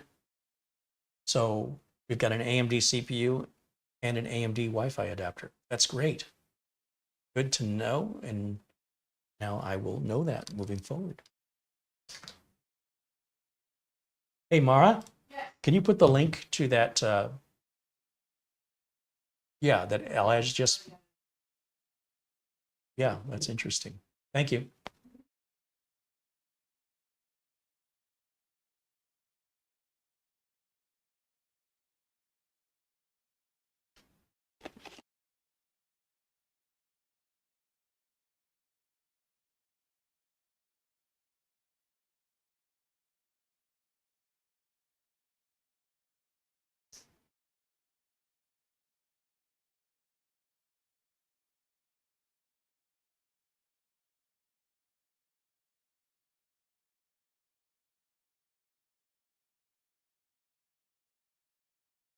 We're getting there. Almost done with that cumulative update. The fan hasn't really gotten any louder. Not yet, anyway. So far, these updates aren't requiring that much demand on the resources, clearly, or I know the fans get louder because they were louder initially when we turned it on. But again, nothing exceeding. It's not a banshee or anything.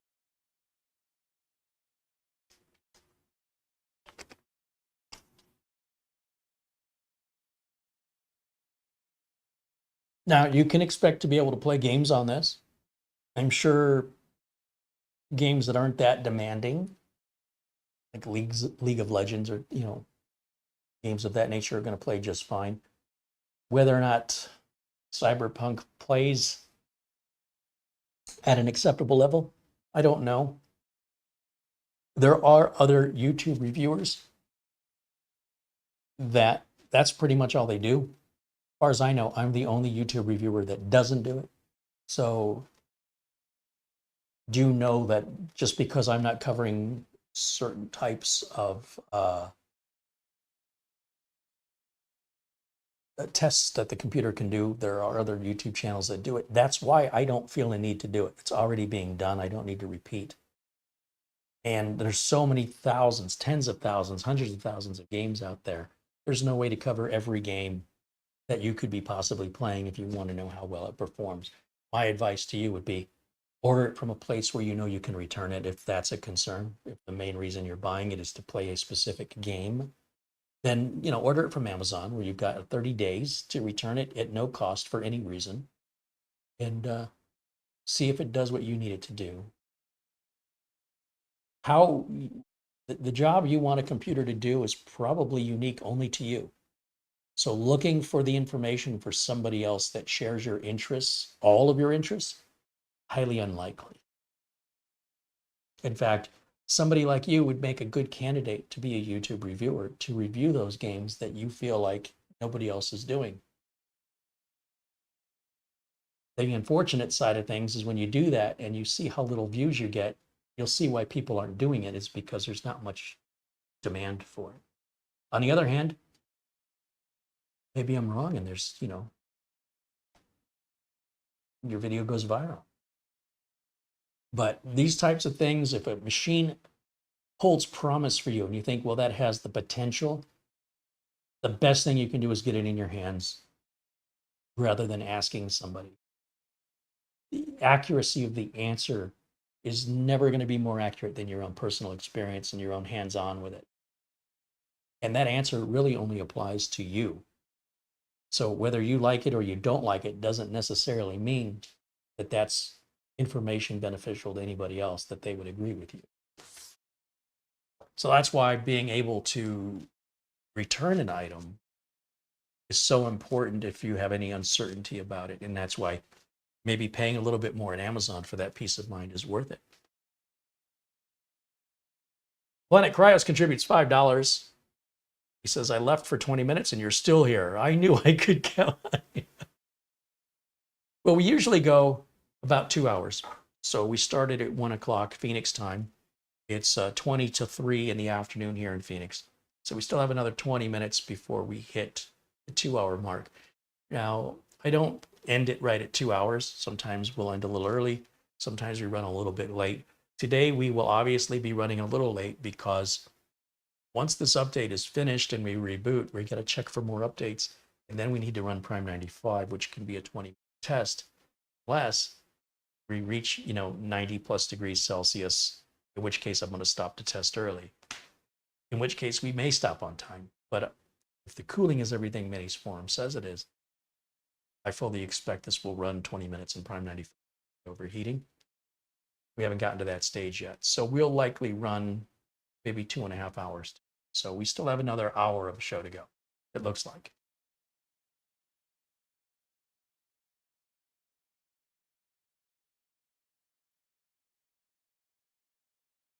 Ray Burke says hello. Hey, welcome in, Ray.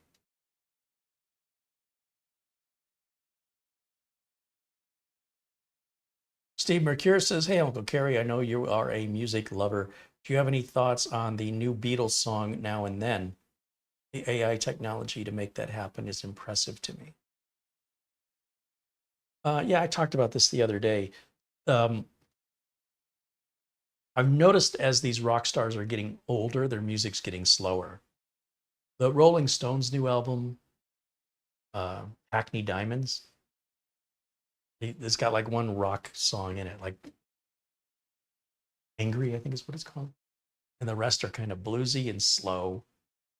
Duran Duran has their new Dance Macabre album, which is all Halloween kind of themed. And they've got a couple of remakes they did, which I don't understand. They remade Billie Eilish and they remade a couple other things. They've got pretty good sound though, overall. I mean, of the new albums that have come out, I'm most impressed with Duran Duran's, although again, some of the remakes I'm scratching my head at, but maybe that's why they did it, right? And then the Beatles, Now and Then, they initially, they had these tapes that were left to them from John Lennon, where back in the mid-90s, the three remaining Beatles in the mid-90s did Free as a Bird from these tapes. And there was a second one, which name is eluding me, and they tried to do Now and Then. That's why you have George Harrison on guitar, because they were intending to release that in the mid 90s when they did the other two. They just couldn't separate the audio out. And then it got forgotten. So thankfully it got forgotten, because if they would have waited until the technology was brand new and did it, it wouldn't be as good. So now the AI technology has had time to mature. And just because Peter Jackson had done that Get Back documentary, Peter Jackson mentioned to Paul, I could separate this out with AI. I can pull that piano away and separate John's voice. Would you guys want to do that? And Paul talked to Ringo, and yeah, they were like, yeah, we should totally do that.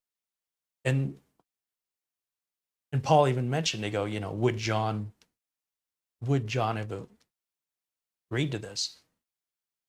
And who knew John better than Paul, right? Paul's like, John would have been, heck yes, without a doubt. John would have been completely on board with it. But it's a very slow song. So it's definitely not a song I care to listen to again. It's neat. Technologically, it's neat. But I feel like these songs that they redid, from the tapes John had, were never going to make it to an album anyway. I think John, probably any musician, has a lot of different songs that they experiment with. Prince's library is supposed to be massive. And Prince said these aren't good enough to release. But he puts them away thinking he might revisit them. They're missing. It's like you're making a dish and it's missing something. You don't know what it's missing. So you put it away and then maybe come at it fresh-minded and it'll come to you. It's missing on it. So Prince has, I think, hundreds, if not thousands, of unfinished tracks that Prince didn't want released, doesn't want released, and they weren't good enough then, and they're not going to be good enough now. And I kind of feel like that's where these songs, that the last three songs, Free as a Bird, is the one I'm not thinking of. They did.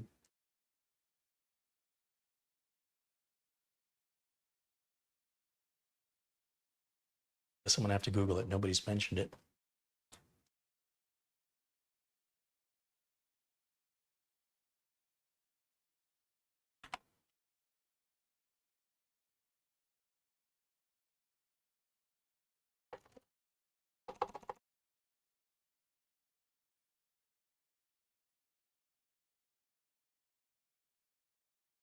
Real Love. So they did Free as a Bird and Real Love, and it's 1995, 1996. And they were working on Now and Then when they did these two. And they just couldn't get the quality there. So they just said, okay, that's the best we got, and gave up on it. And it was Peter Jackson who said, hey, I can do this for you. He brought it up. There's the pop-up I was telling you we were going to get when it was truly time to restart. That just popped up on the screen. And now I'll hit the restart button. And that happens when I turn that bottom little switch over in advanced settings to notify me when restarts are ready. So now we're going to go through some of the updates. They can't finish updating until those files are closed out, which means Windows has to shut down. And much the same way, it's nearly impossible to change a flat tire on a car unless you stop the car first. So it's kind of the same idea here. Files that are in use can't be updated while they're in use. So they have to shut Windows down, shut those files or services down. And once they're shut down, they can replace the files or services and then restart. And when it restarts, it puts them back in use again. That's why restarts are necessary, in case you were wondering.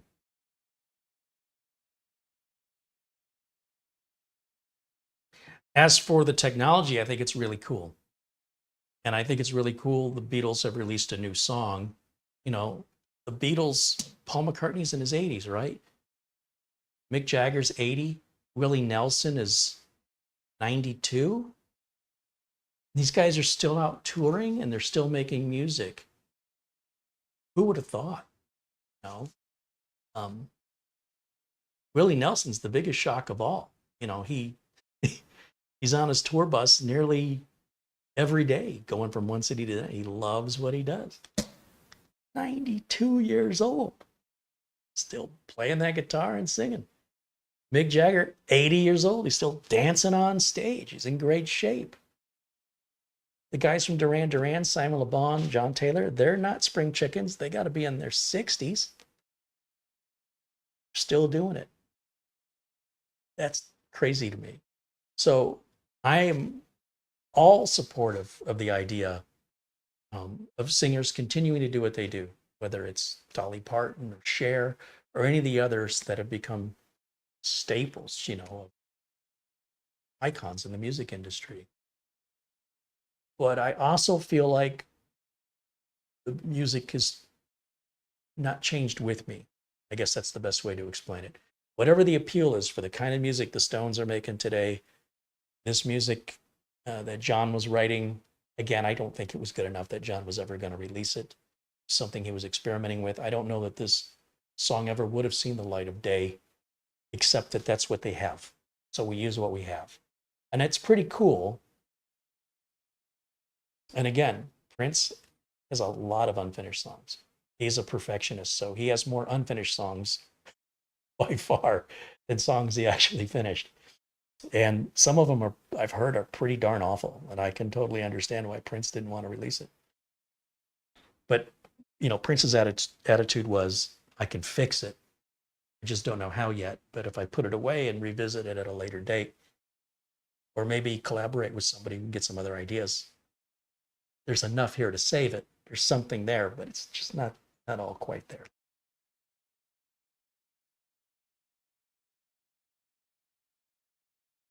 So, so anyway, you know, they were talking about releasing a bunch of Prince's unreleased songs, and I bet Prince would hate that, from what I understand.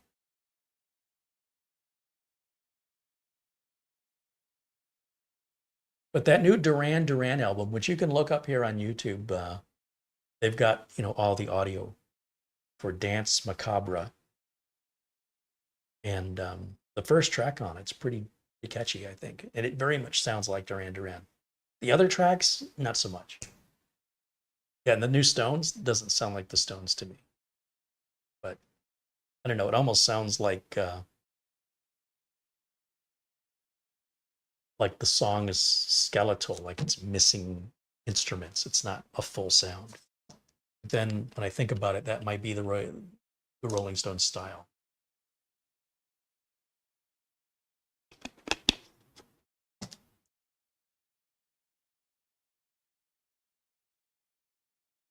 Paul 1980 says, for Mitch, I'll mention that Toto is still going strong.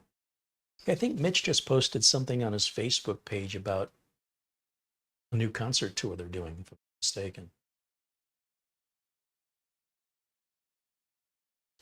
Planet Cryo says, should I buy a 4080 GPU or wait for the 5000 card? I know some of the connector issues they were. I would wait for the 5000 because a lot of what you're doing, Planet Cryos, is showing off a lot of the newest technology. So you're late to the game now on a 4080. So if I were you, now, maybe if you were going to get an S version, right? They're supposed to be coming out with the S version, which has more RAM. Should, you know, you've now set an expectation that you're showcasing brand new stuff, bleeding edge stuff. So under that logic, I'd wait for a brand new model. So before the 5000 version, the S version should be out. That might be worth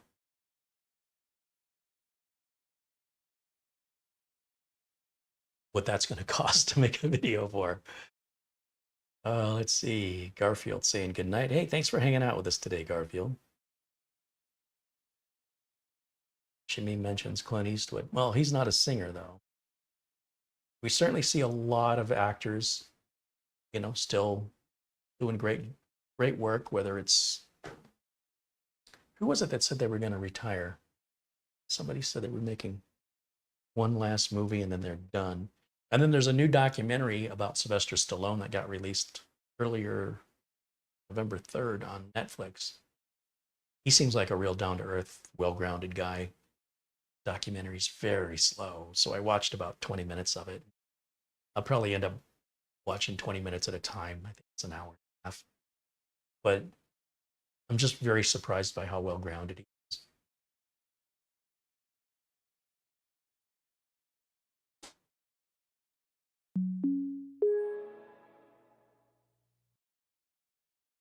Andy wants to know what system 3090 is going into. But the 3090 is an exact replacement for the server from Serve the Home. I thought I was pretty clear on that.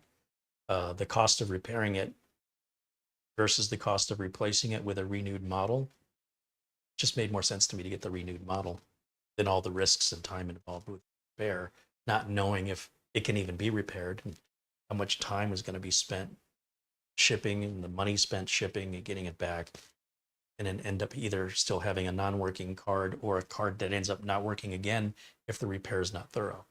So by getting a refurbished or renewed card from Amazon, sure, it's about twice the price of the repair, but I have it now. I don't have to wait. And if there's anything wrong with it, I can, as long as I have the 30-day return policy with Amazon on it, send it back. I think $900 essentially for an RTX 3090 Founders Edition is a steal. I think they still had 7 or 8 of them left in inventory. So it's a heck of a deal. All right, let me go full screen over here again. We're going to revisit Windows Update.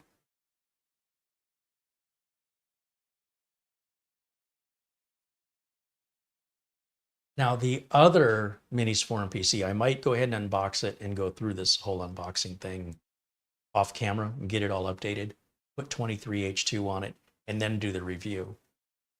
I'm sort of doing a little of both. So some people like seeing the unboxing, some people don't care. I also like to see, you know, when we're going through the initial finalization of the Windows 11 install with any new computer, sometimes the configuration is such that the option that I don't have an internet connection doesn't exist, and you got to shift F10 and do the OOBE/bypass NRO command, reboot, start again.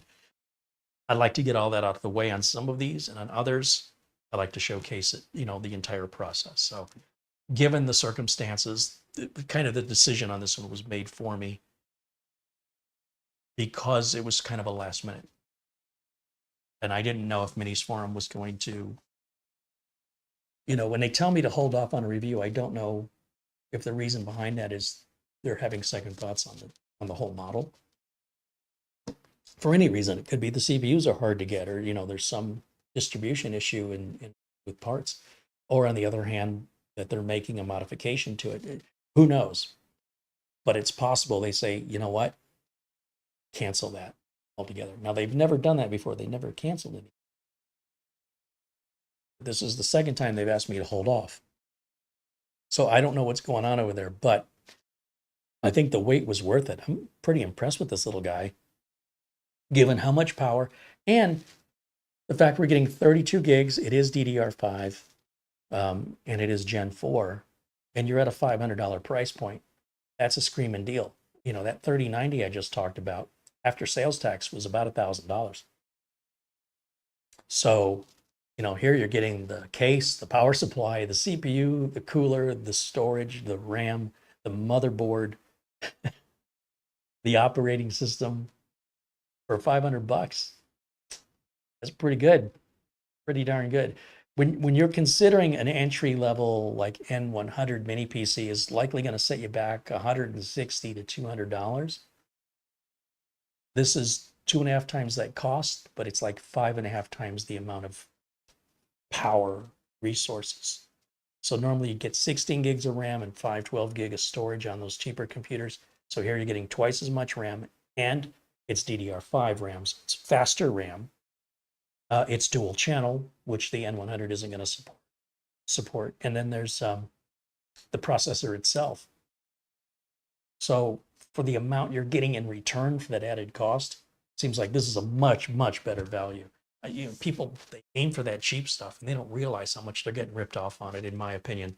It's so much cheaper in the long run to spend more up front and get more. Then your value of what you're getting is much better value. And the legs that it has, the length of time that it's going to last, and likely the quality of build and customer support go up the more you spend. So a lot of people who are shopping for the cheapest thing end up buying 3 or 4 cheapest things in the amount of time that one person buys this and keeps this for the same amount of time. Who do you think spent more? Not to mention the inconvenience of it all. So a lot of times it's worth it to tighten the belt if necessary and make some sacrifices. Amazon's got layaway now. So you can start to make payments on things. And as soon as you pay it off, then they ship it to you. And if, you know, you're terrible with saving money or whatever, it's a great way to make that sacrifice and just get something better than the bottom of the barrel. And after 4 or 5 years of ownership where you're still using it and you realize you've never owned a computer that long before because all the pieces of crap you're buying that are bottom of the barrel, either they're unreliable, they stop working, or they're just so low on resources that after 3 years, they're just driving you crazy with how slow they become with, you know, let's say the new Windows 23H2, for example, or the big Moment 4 update that occurred prior to that. Your computer might have been running great until that big update came in. And then what do? Do you want to put money into it to try and upgrade it when it's all limited right from the get-go because you spent so little? I'm telling you, one of the key ways to avoid being broke is to stop buying crap. Make the sacrifice to buy something quality. It doesn't have to be top shelf. It doesn't have to be best, most expensive thing that's made. But by the same token, as long as you scrape the bottom of the barrel, you're never going to leave the bottom of the barrel. I can tell you that from experience. And if that's where you like to be, don't let me get in your way.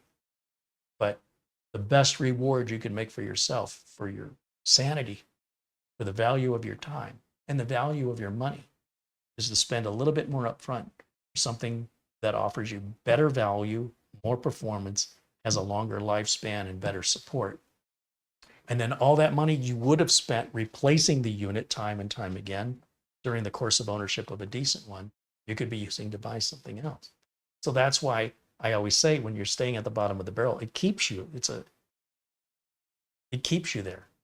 That logic will, as long as you keep justifying buying the cheapest thing, you're never going to have anything nice. You'll never be able to afford it. So at least Amazon makes the layaway possible. And then, you know, this way you're not forced to discipline yourself to, some people have 40 bucks in their pocket, they got to spend it, you know? So you give that 40 bucks to Amazon, again, give them another 40 bucks. Before you know it, you'll have the thing paid off and you'll have the nicest computer you ever owned and you'll have the pride that you did it on your own, you did it yourself. I'm telling you, any of you do that, you let me know if I'm wrong. There won't be any regret there. You're going to wish you'd have done it earlier. And you'll think back of all the money you could have saved if you'd have adopted that logic years ago. But I lived at the bottom of the barrel a long time. My family lived that way. The 80s were a tough time. I don't want to go back to that. I'm also not driving a Tesla. I don't have that kind of money. Maybe someday. But given a choice, the last thing in the world I want to do is going back living the way we lived in the 1980s. Whew, it was rough. Yeah, that's my motivation to get out of bed and go to work every day, is to not have to live like that anymore. And my motivation to getting decent things is the same, to keep me from going back there. Right? Keep yourself elevated up just a little bit. Just, you don't have to go very far off the bottom of the barrel. Just get off the bottom. And it's amazing how other things fall into place. That's what I learned. Anyway.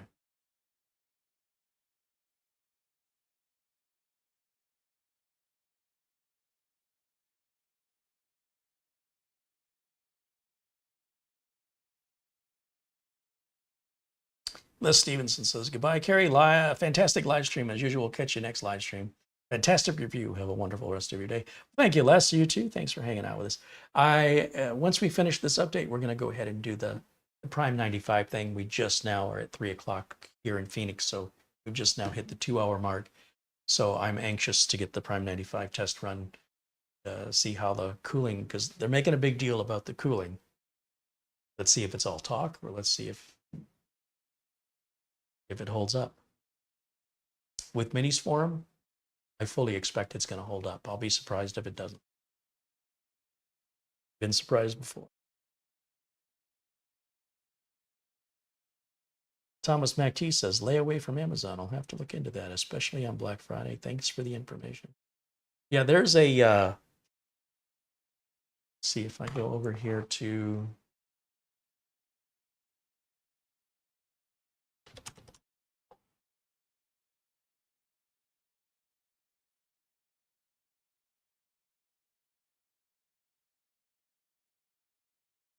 Let me go to window capture here.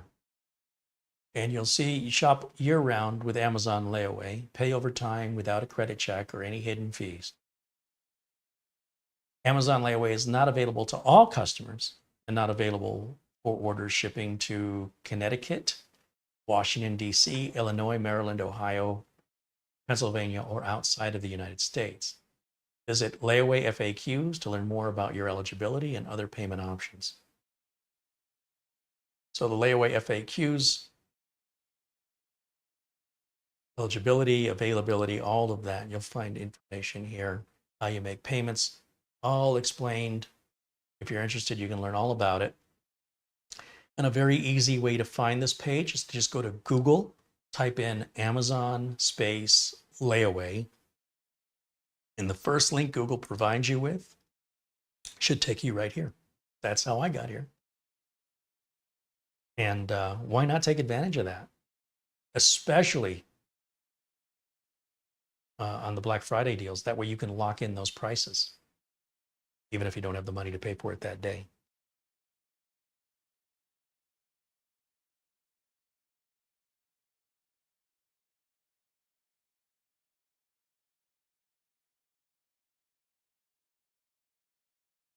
It's like we got 242 people watching worldwide. So again, welcome in, those of you just joining us. You'll be able to watch this video from the beginning. Well, you could do that right now. DVR mode is on. You can rewind this video as you could any other video. But when we're done here, YouTube will process the video. It'll probably take an hour or two, and then you'll be able to play it back like any other video in HD. Once the processing is completed, you'll know because the chat room will play back. You'll also know that you're watching a replay of a live video when there's a comment section. Right now, there is no comments. It's live chat only. When it's a chat playback, it can be confusing because people think it's happening live, but it's a recording of what happened live.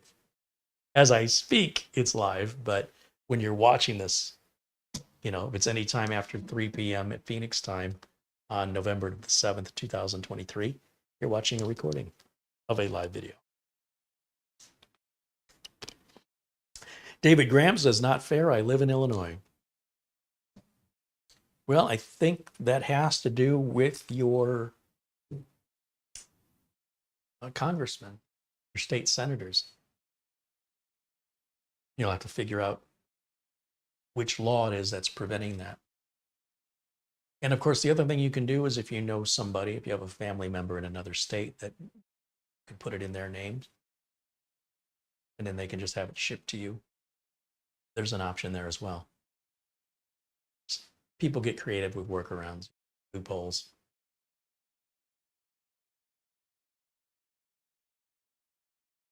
All right, so that has completed. Whoops, let me go back. 0 updates in the optional. All right, so what I'm going to do now is I'm going to grab my utilities flash drive here, plug it in here. So, and let's open the folder. I'm going to put VLC on here like I always do with all my builds. It's a quick install. There's a new version of VLC, just came out last week. I always like running the latest version of any software, especially something like VLC, which is pretty important to me. And then I also want Uncle Carey's Windows 10 out. And your PC testing software will run Crystal Disk Mark. See what kind of performance we're getting out of this 1 terabyte NVMe. We'll run hardware info, Prime 90. And I'll bring CPU-Z over just in case we want to verify any specifications of like the RAM stuff. Hit finish here, continue, close, optimizer. That run real quick and then reboot.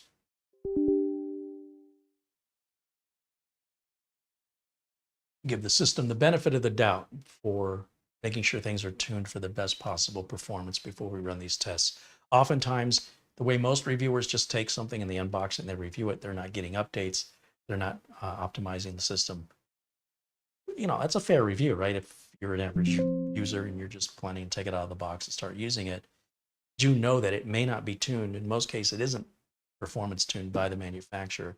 They're trying to find a balance between making sure it runs quietly, not generating a ton of heat, also reliably. So they will find sort of this middle ground. A lot of times, for me anyway, I can eke out a little bit extra performance without impacting, you know, any of those factors. I'm not going into the BIOS and tuning anything. It's just strictly some Windows settings.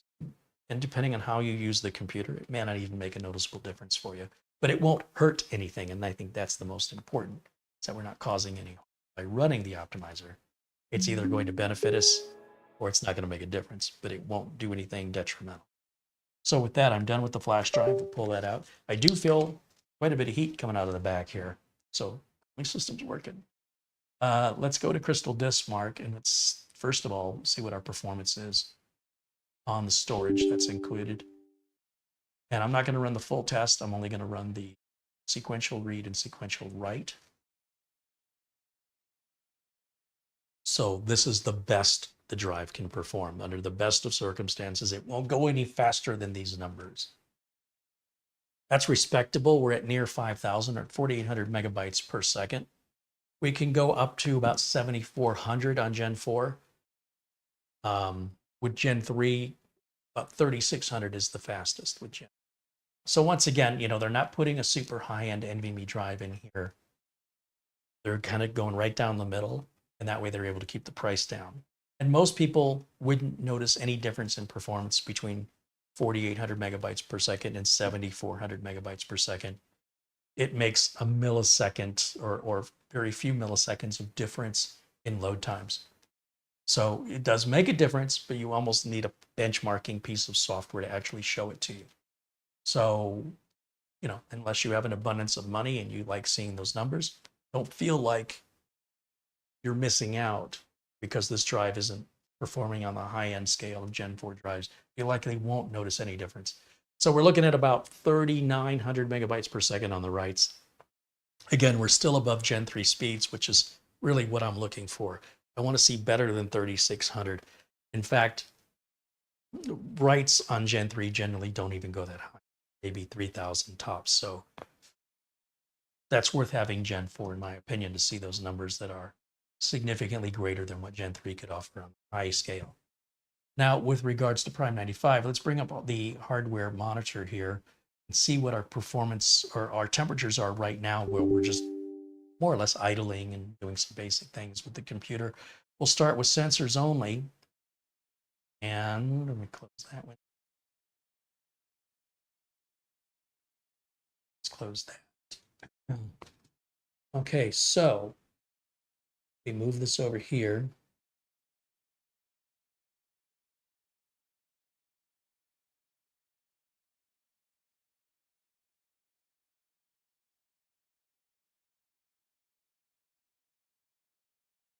APU temps, CPU. Yeah, we're very reasonable. We're in the 40s. That's pretty standard. It's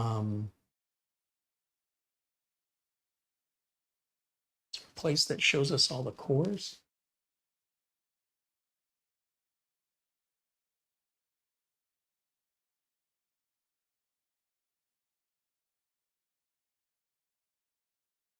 Okay, I was afraid this was for the GPU, but no, these are the individual cores right here.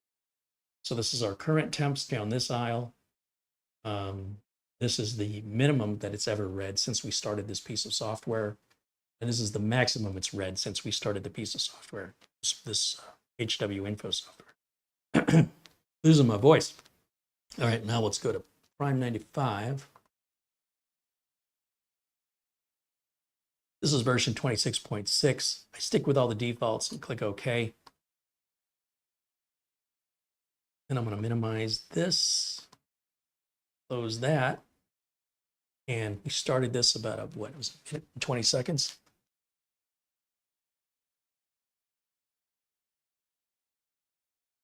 So keep an eye on these temps right up here.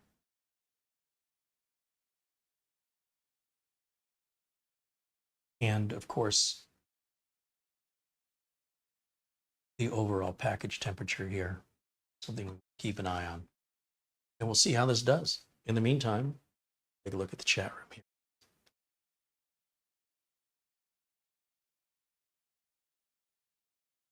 Victor says, hey, I came in a bit late, but I'm happy to see another live video happening.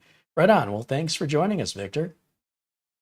Preston Key says, I am new here, but been watching so far. Enjoyed very much. Right on. Well, thank you. Try to keep everything real here.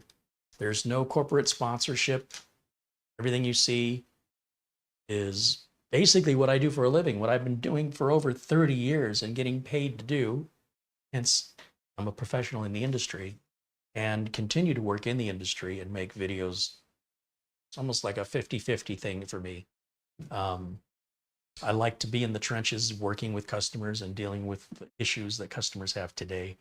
A lot of people making videos used to be techs, or they're just hobbyists. They've never been paid for a job. And so a lot of the advice they give, you know, when I see it, I cringe. So cringy. So I thought people should have a little more variety from their YouTube content besides what these enthusiasts do.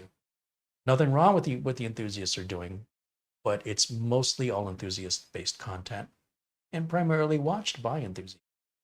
But if you're watching it and you think, hey, this looks like something I might want to do for a living, they're not, for the most part, doing anything that you would ever get paid to do. You know, in corporate America, no one's paying you to overclock, put in liquid coolers, or put in any RGB, or even computers with glass panels. So you might be in for an extreme shock when you find out what the job actually entails. It's very much unlike what you see in the vast majority of enthusiast level videos here on YouTube, which are primarily for entertainment purposes. So it's good for people, I think, to have, first of all, to know the difference. And rather than just complain about it, I'm doing something about it. I'm representing the working side of actual work that get, you know, when people talk about heat related problems, you very rarely ever get a call for any. People are just infatuated with computer temperatures. It's the weirdest thing I've ever experienced in my life. And a lot of things that are actual problems that people deal with all the time, no discussion. It's completely not discussed. And if it's not being discussed, unless you're a professional, how do you know it's missing? How do you know that the content they should be talking about, that they're not talking about? That's why it's so cringy to me. I'm like, why are they talking about this stuff that's way more applicable to more viewers? So when people talk about heat, they never talk about their power supply. Never, ever. When people talk about positive or negative air pressure, they never talk about the power supply.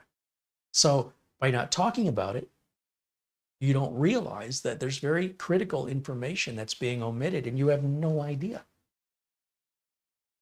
And to me, I would put more focus and attention on my power supply than all this other nonsense. It's a pretty critical component. So I run into customers all the time that have never, ever cleaned the filter on the power supply. It's suffocating and it's overheating.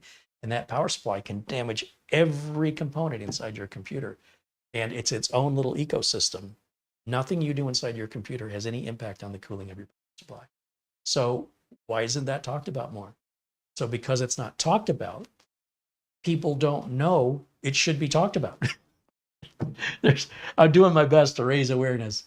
And I can tell you the types of calls I get called out regularly to do repairs on very rarely involve anything what these enthusiasts are doing. They're having fun. It's great. Don't get me wrong. It's fun. But they're not getting paid to do it unless the manufacturer's paying them to like review a product when it's really just a paid commercial. So some people don't like my format. Some people want to watch commercials.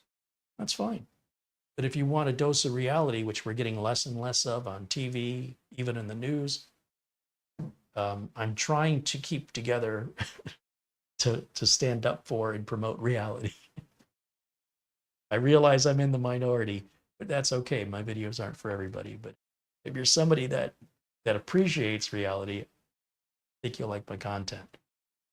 It's not all polished and edited and, meeting an agenda so I get paid from a manufacturer to make the product look good or to say what they tell me to say or not say certain things they don't want me to talk about. Minisforum sent me the computer for free in exchange for review. There's no contract, there's no obligation. It's all done on a handshake, basically a virtual handshake. I'm free to speak my opinion honestly and truthfully. I have no agenda to praise them or to insult them either way. I evaluate each product on its own. Not every product they make I'm going to love, and not every product they make I'm going to hate. Right now, I can tell you personally, I'm impressed with this, especially at that $500 price point. That is a lot of computer for $500. Our temps, how long we've been running now? About 5 minutes, 6 minutes, and I got to walk a little closer to the screen and see what our highest temps, what have we hit so far? Maximum looks like 73.7 degrees Celsius. And we're in the low 70s right now currently. That's really, really good. And the fan really hasn't ramped up very much. It's a little bit louder than it was. I think it can go a lot louder. It might have to hit 80 before it'll do that. So we'll let it keep running until we hit about 21 minutes and 30 seconds, because I think we were a minute 30 when we started Prime 95 or thereabouts. And we're at 8 minutes and 30 seconds now. So that's about 7 minutes total time we've been running Prime 95. And we are doing quite well. I'm surprised, actually. I mean, on the one hand, when Minisforum says something, they generally, there's not a lot of hyperbole in it. It's generally straight up, truthful, repeatable information that you can verify. Not all manufacturers are that honest. Some manufacturers like to exaggerate their numbers, or they put fine print that there has to be certain conditions met to get these results. Minisforum, I've not seen them play those games. And for the most part, when they tell you a system runs cool, it runs cool. Of course, we're a little less than halfway through the test, so it still has plenty of time to fail our test. But we're off to a very good start here. It's very promising.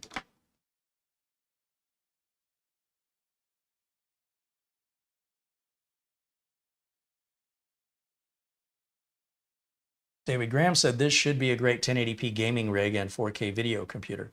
That's overkill for a 4K video computer.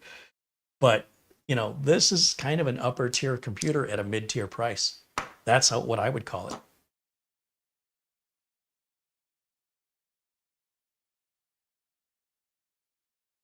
Yeah, Jim KG3N mentions some many PC manufacturers are so unscrupulous that they'll say the PC comes with Windows 11, and it does. But as we've identified here, it's not a Windows 11 compatible computer. They circumvented all the security checks to force Windows 11 on it. When I confronted them on it, I said, hey, you said this computer came with Windows 11 and it's not Windows 11 compatible. And their answer to me was, well, did it come with Windows 11? I'm like, you circumvented the security settings. So, it's not supported by Microsoft officially. They could stop updates, or it may not even, if I try to put 23H2 on it, it's not going to go. You said it came with Windows 11. We gave you Windows 11. The problem is, they just play stupid about it. And those are some lesser known brands that sell for less. So just know there are some unscrupulous manufacturers and sellers out there. And I'm happy to say Minisforum is not one of them. B-Link is not one of them. And Ace Magic is not one of them. Part of Ace Magic is also Cam Rui. They've all been very good with regards to support, communication, and building good computers consistently. Other manufacturers have kind of been a mixed bag. I've seen some from VMAX that I liked and some from VMAX that I hated. I've seen some from Chewy that I liked and some, Chewy's got me so ticked off, I don't think I'll buy another one. If you get a good one, you get a good deal, you'll be happy with them. If Don't get a good one, you're going to be very disappointed, at least in my experience, with the kind of support you're not going to get and the limitations of the machine itself. And then you're going to realize why it was so cheap. One way or another, there's an education in there. And if you're a gambling kind of person, and just again, I like to set expectations. If you want to go down that road, just know what possibilities exist. When I talk about Minisforum, B-Link, and Ace Magic, I fully expect that they're selling a quality product, and any exception to that is just that, it's an exception. It's not the normal routine, and I fully expect they're going to take care of you. So do know that. But again, my preference, Minisforum is first on my list, followed very closely by B-Link, and then Ace Magic. If you're looking, for the lowest possible price without getting complete junk, Ace Magic's going to be the best, the most you're going to get for the money, but it's not going to be made as well. Like the materials, the case, you might be able to squeeze the case. It might be really thin plastic. Maybe. Ace Magic makes a bunch of different levels of PC, and some of them are very comparable with Minisforum and B-Link. But again, when we're talking about price, when you get to that bottom of the barrel stuff, Ace Magic and Camrui, for me, are about the cheapest I'll go if it's something I'm going to rely on. Anything else, if it's just an unimportant computer, an experiment, a project box, then it doesn't matter. But if it's important, then yeah, I'm going to spend a little bit more and get that peace of mind. Hey, there's Buster joining us all the way from Scotland. Peter Laycock contributes 10 pounds. He says, good evening, Carey and Marlena and everyone in chat. All the best from Bonnie, Scotland. The temperature in Edinburgh is 41 degrees Fahrenheit, which is 5 degrees Celsius. Seems like it's been in the 40s pretty regularly there for a while now. We definitely have to go to Scotland. It is definitely on a bucket list. See, how's our temps? We are, software says 14 minutes in. Our maximum has only gone up by a degree. So 74.6 is our maximum. We're sailing. This is looking really good. So that means, subtract a minute and a half off of the clock down below at 14 minutes and 30 seconds. That means we've been running about 13 minutes, just hardcore pedal to the metal, torturing this computer. We're doing RAM torture, CPU torture, and the fan is still surprisingly quiet.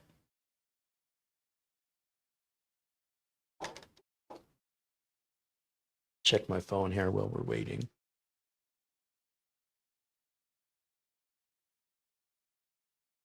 Nothing. I haven't missed anything. Good.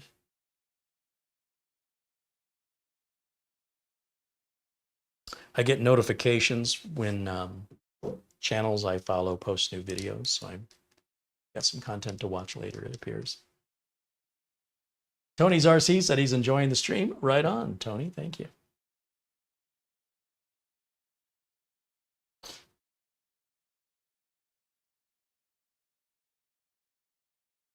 We're getting close to the end of the test, another 5 minutes or so. I think we're going to sail through. It looks fantastic. My 14900K won't run this cool. Even when I get a good cooler on it, I don't expect it's going to perform this well. Yeah, we're still locked in. 74.6 is our maximum so far. And this isn't really a fair test to run on a mini PC. I'm going to tell you, you don't have the space for as much airflow as you would on a desktop computer. Same with a laptop or a tablet or even a smartphone, or even external SSD drives that you plug in. There's not a lot of airflow. They tend to run hot if you keep them plugged in all the time or you're a heavy user. They're not really designed to be 24/7, hit hard like that. So bear that in mind, when you're done with them, in the case of external storage, unplug it. Not only do you want to unplug it just for the longevity of the drive and the heat of the drive, but also if your machine were to get infected with a virus, it's going to infect anything attached to the computer. So if you've got anything like a backup that's critical to you, but you leave it plugged into the computer, it's going to be useless to you if you get infected. So For all those reasons, you want to unplug an external drive when you're not using it from the computer, whether that's a flash drive, an external hard drive, or a solid state drive. And again, because they're in an enclosure that often has no active cooling, they're not really designed to be plugged in and used all day long. They will generally overheat. And when the SSD overheats, its performance goes down the tubes. It's just going to be really dog slow. So the fact that this is in such a small, compact case that is maintaining these kind of cooling numbers, very impressive. This is a Ryzen 9 CPU in here, I want to remind you. It's a Ryzen 9. It was a flagship processor not that long ago, like last year. And this thing is just rock solid. One of the benefits you get from getting a previous flagship is it's been polished, right? If you want the latest and greatest, you're on the bleeding edge. There's probably going to be some enhancements and fixes that are addressed in time of ownership. It may require BIOS updates or driver updates. So if you let something exist for 6 months to a year before purchasing it, first of all, the price will probably be down, right? Because when something's new, it's going to be higher demand than there is a supply, and it's going to cost more. So if you just stay one generation behind, especially in the land of AMD, AMD's plummet in value like a rock. You can save a ton of money and get an ultra reliable computer where all the kinks have been worked out. Something worth considering. Planet Cryos contributes $2. He says, well, bye for now, Carey, and everyone take care. All right. Well, you're not sticking around to see the end result, huh? I think the end result's going to be, it's just fine. We are almost there. I think we just crossed, oh no, we're close to 19 minutes. And 76.1 looks like the hottest we've gotten so far. And it looks like there's about two and a half more minutes to go.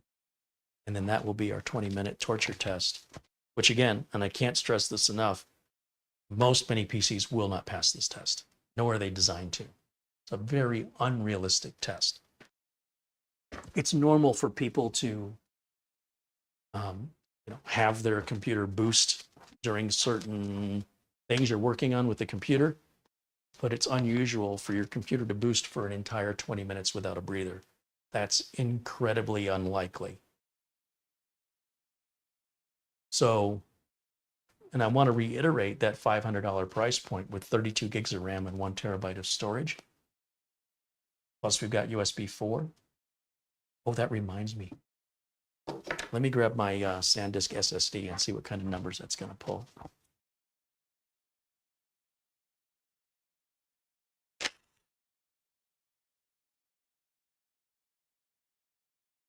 Here we go.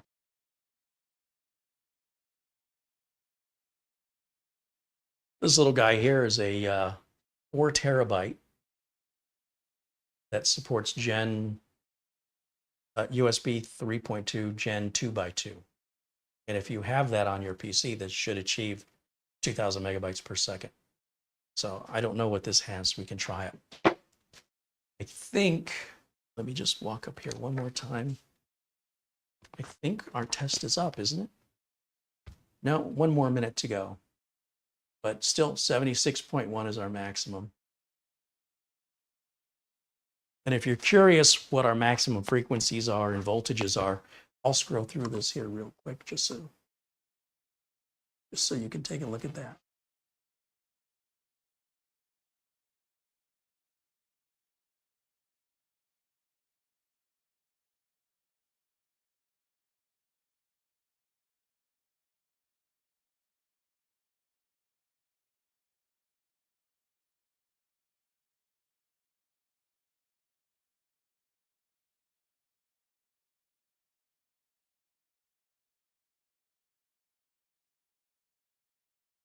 And at any time, you can pause the screen if you need more time to read what's going on. Scrolling slowly.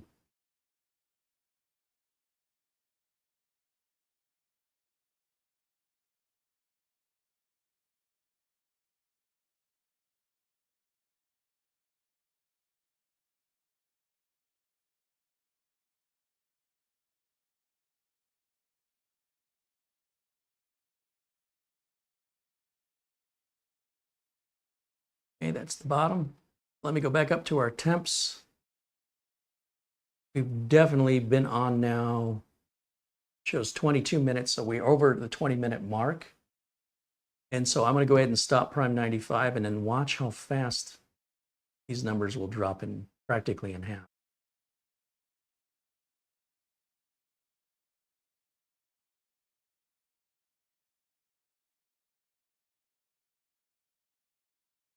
Up. Here we go. Watch these temperatures. The fan never got loud.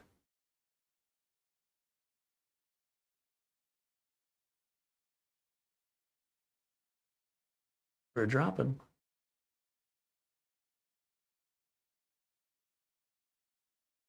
Now, let me plug in the SanDisk here. Put it right there. I think this is blank. Yeah, it's blank. We'll bring up Crystal Disk Mark.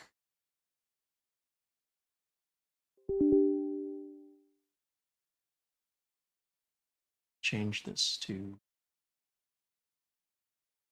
just do that top test there and see what it looks like.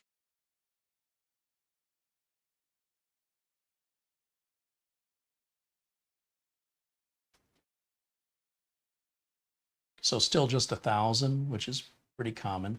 I don't need to go any further than that test. I want to try the other USB-C port here. It says data only. Kind of curious what kind of numbers we're getting. They're likely going to be the same.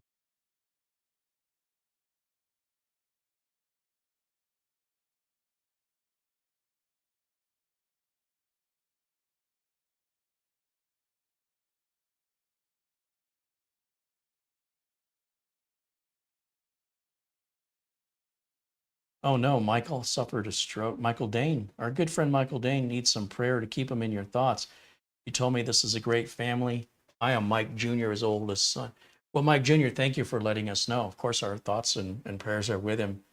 I know he had a medical, something sent him to the hospital a few months ago, and then he was telling us everything was good. He was back to normal. So sorry to hear this has happened again so soon. But he's a tough guy, and I'm sure he's going to, I am sure of it. He's a tough guy. I'm sure he's going to battle back here, and hopefully we don't have any paralysis or anything. If certainly going to keep him in our thoughts. Peter Laycock says he's still recovering from his cold. Says we now have careers for my sister. Carers. I think he means carers, taking care of his sister. So she's, I'm assuming, back home. Michael Dane's a great guy, by the way. So please keep us up to date. And thank you for letting us know.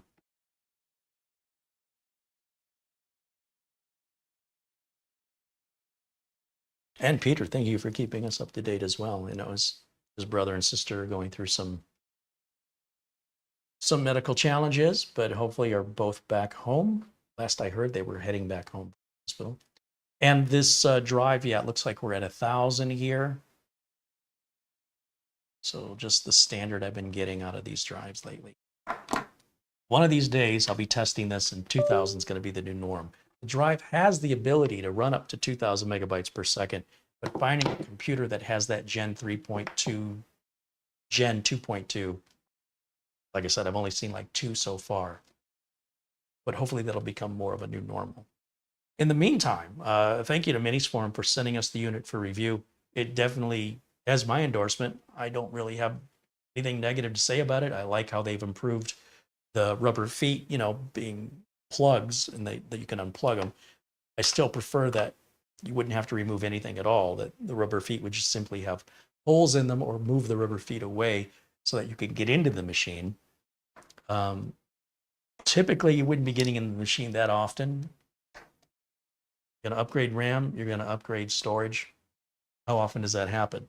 Still, I'd prefer the rubber feet aren't in the way, but this is an improvement. We're sticking with the standard design here on the box. So they're not going over the top aesthetically. They're kind of keeping it, just a plain black box. It's not much to look at, and that's what it's designed to be. They do sell other machines that are more flashy if that's what you're into. And generally, the flashier it is, the more it costs, even though it's not necessarily bringing you any more substance. So I think for the practical folks out there that want something potentially for 1080 gaming, or even just, higher end big spreadsheets, things like that. You want to hook up multiple monitors. You can have 3 monitors at the same time with this. And it's going to cost you less than half of what an equivalent desktop would cost. I think it's worth considering. We've got another Minisforum mini PC to review later this week, along with one from Peloton. So I hope you'll tune in and join us. We are generally live nearly every weekday at 1 p.m. Phoenix time. That's currently 12 p.m. Pacific, 3 p.m. Eastern. And I hope you'll join us then in our live chat and continue to interact with us while we're live. We appreciate having you all here. Thank you again for all of the support and contributions. The super chats from Planet Cryos and Peter Laycock, Peter VZ, and David Graham. Thank you guys so much for supporting the channel. Also, Mark Gaines, Elijah 52 Dickens, our good friend Oystein, who watches us from Norway, Paul O'Brien, who watches us from Ireland, Barry Russ. Did I miss that one earlier, Barry? Thank you for your $5 super chat. The great CH blessings. Thank you, Barry. And Ian Gooch watching us from London. Gregory Howard, patiently waiting for his coffee machine PC. And Ben Laird watching us from Scotland. Thanks, you guys, for supporting the channel. Welcome, new member Cujo1357, who became a member. And Green Dragon became a member. Right on. Thanks, you guys. Elijah 52 Dickens also renewed membership. Now on month 14th of membership. And then on the PayPal and Amazon, I want to say thank you again for the generous support from Oystein, who sent a $100 Amazon gift card, from Mark Gaines, who sent $23.68 via PayPal, and if I hadn't mentioned it before, our good friend Buster, Peter Laycock, sent a very generous Amazon gift card a couple days ago, and can't say thank you enough for the kindness and the support. So thanks to all of you. Hope you got something out of today's video. You have an idea if this is for you or not for you. If you have any questions, anything I've left out, be sure and just leave it in the comments below the video. If it's something I can answer, I will. If it's something I can't answer, I can always ask Minisforum, and then the response might take a few days. So I do what I can to get you a response. Thank you for watching. If you buy one of these and have experience with it, love to know your thoughts as an independent viewer. Do you agree with me? Is there something I missed? Let us know. We love hearing from the viewers. Andy Kane said he's been a member now for 3 months. Right on. It's his 3-month anniversary. Just renewed support. Thank you, Andy. All right, and thanks to all of you. We'll see you all again very, very soon. Until next time, looking for an outro.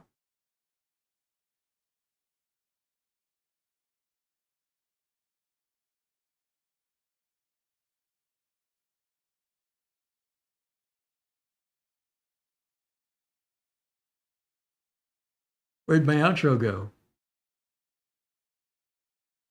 We'll just use this one. Until next time, bye for now.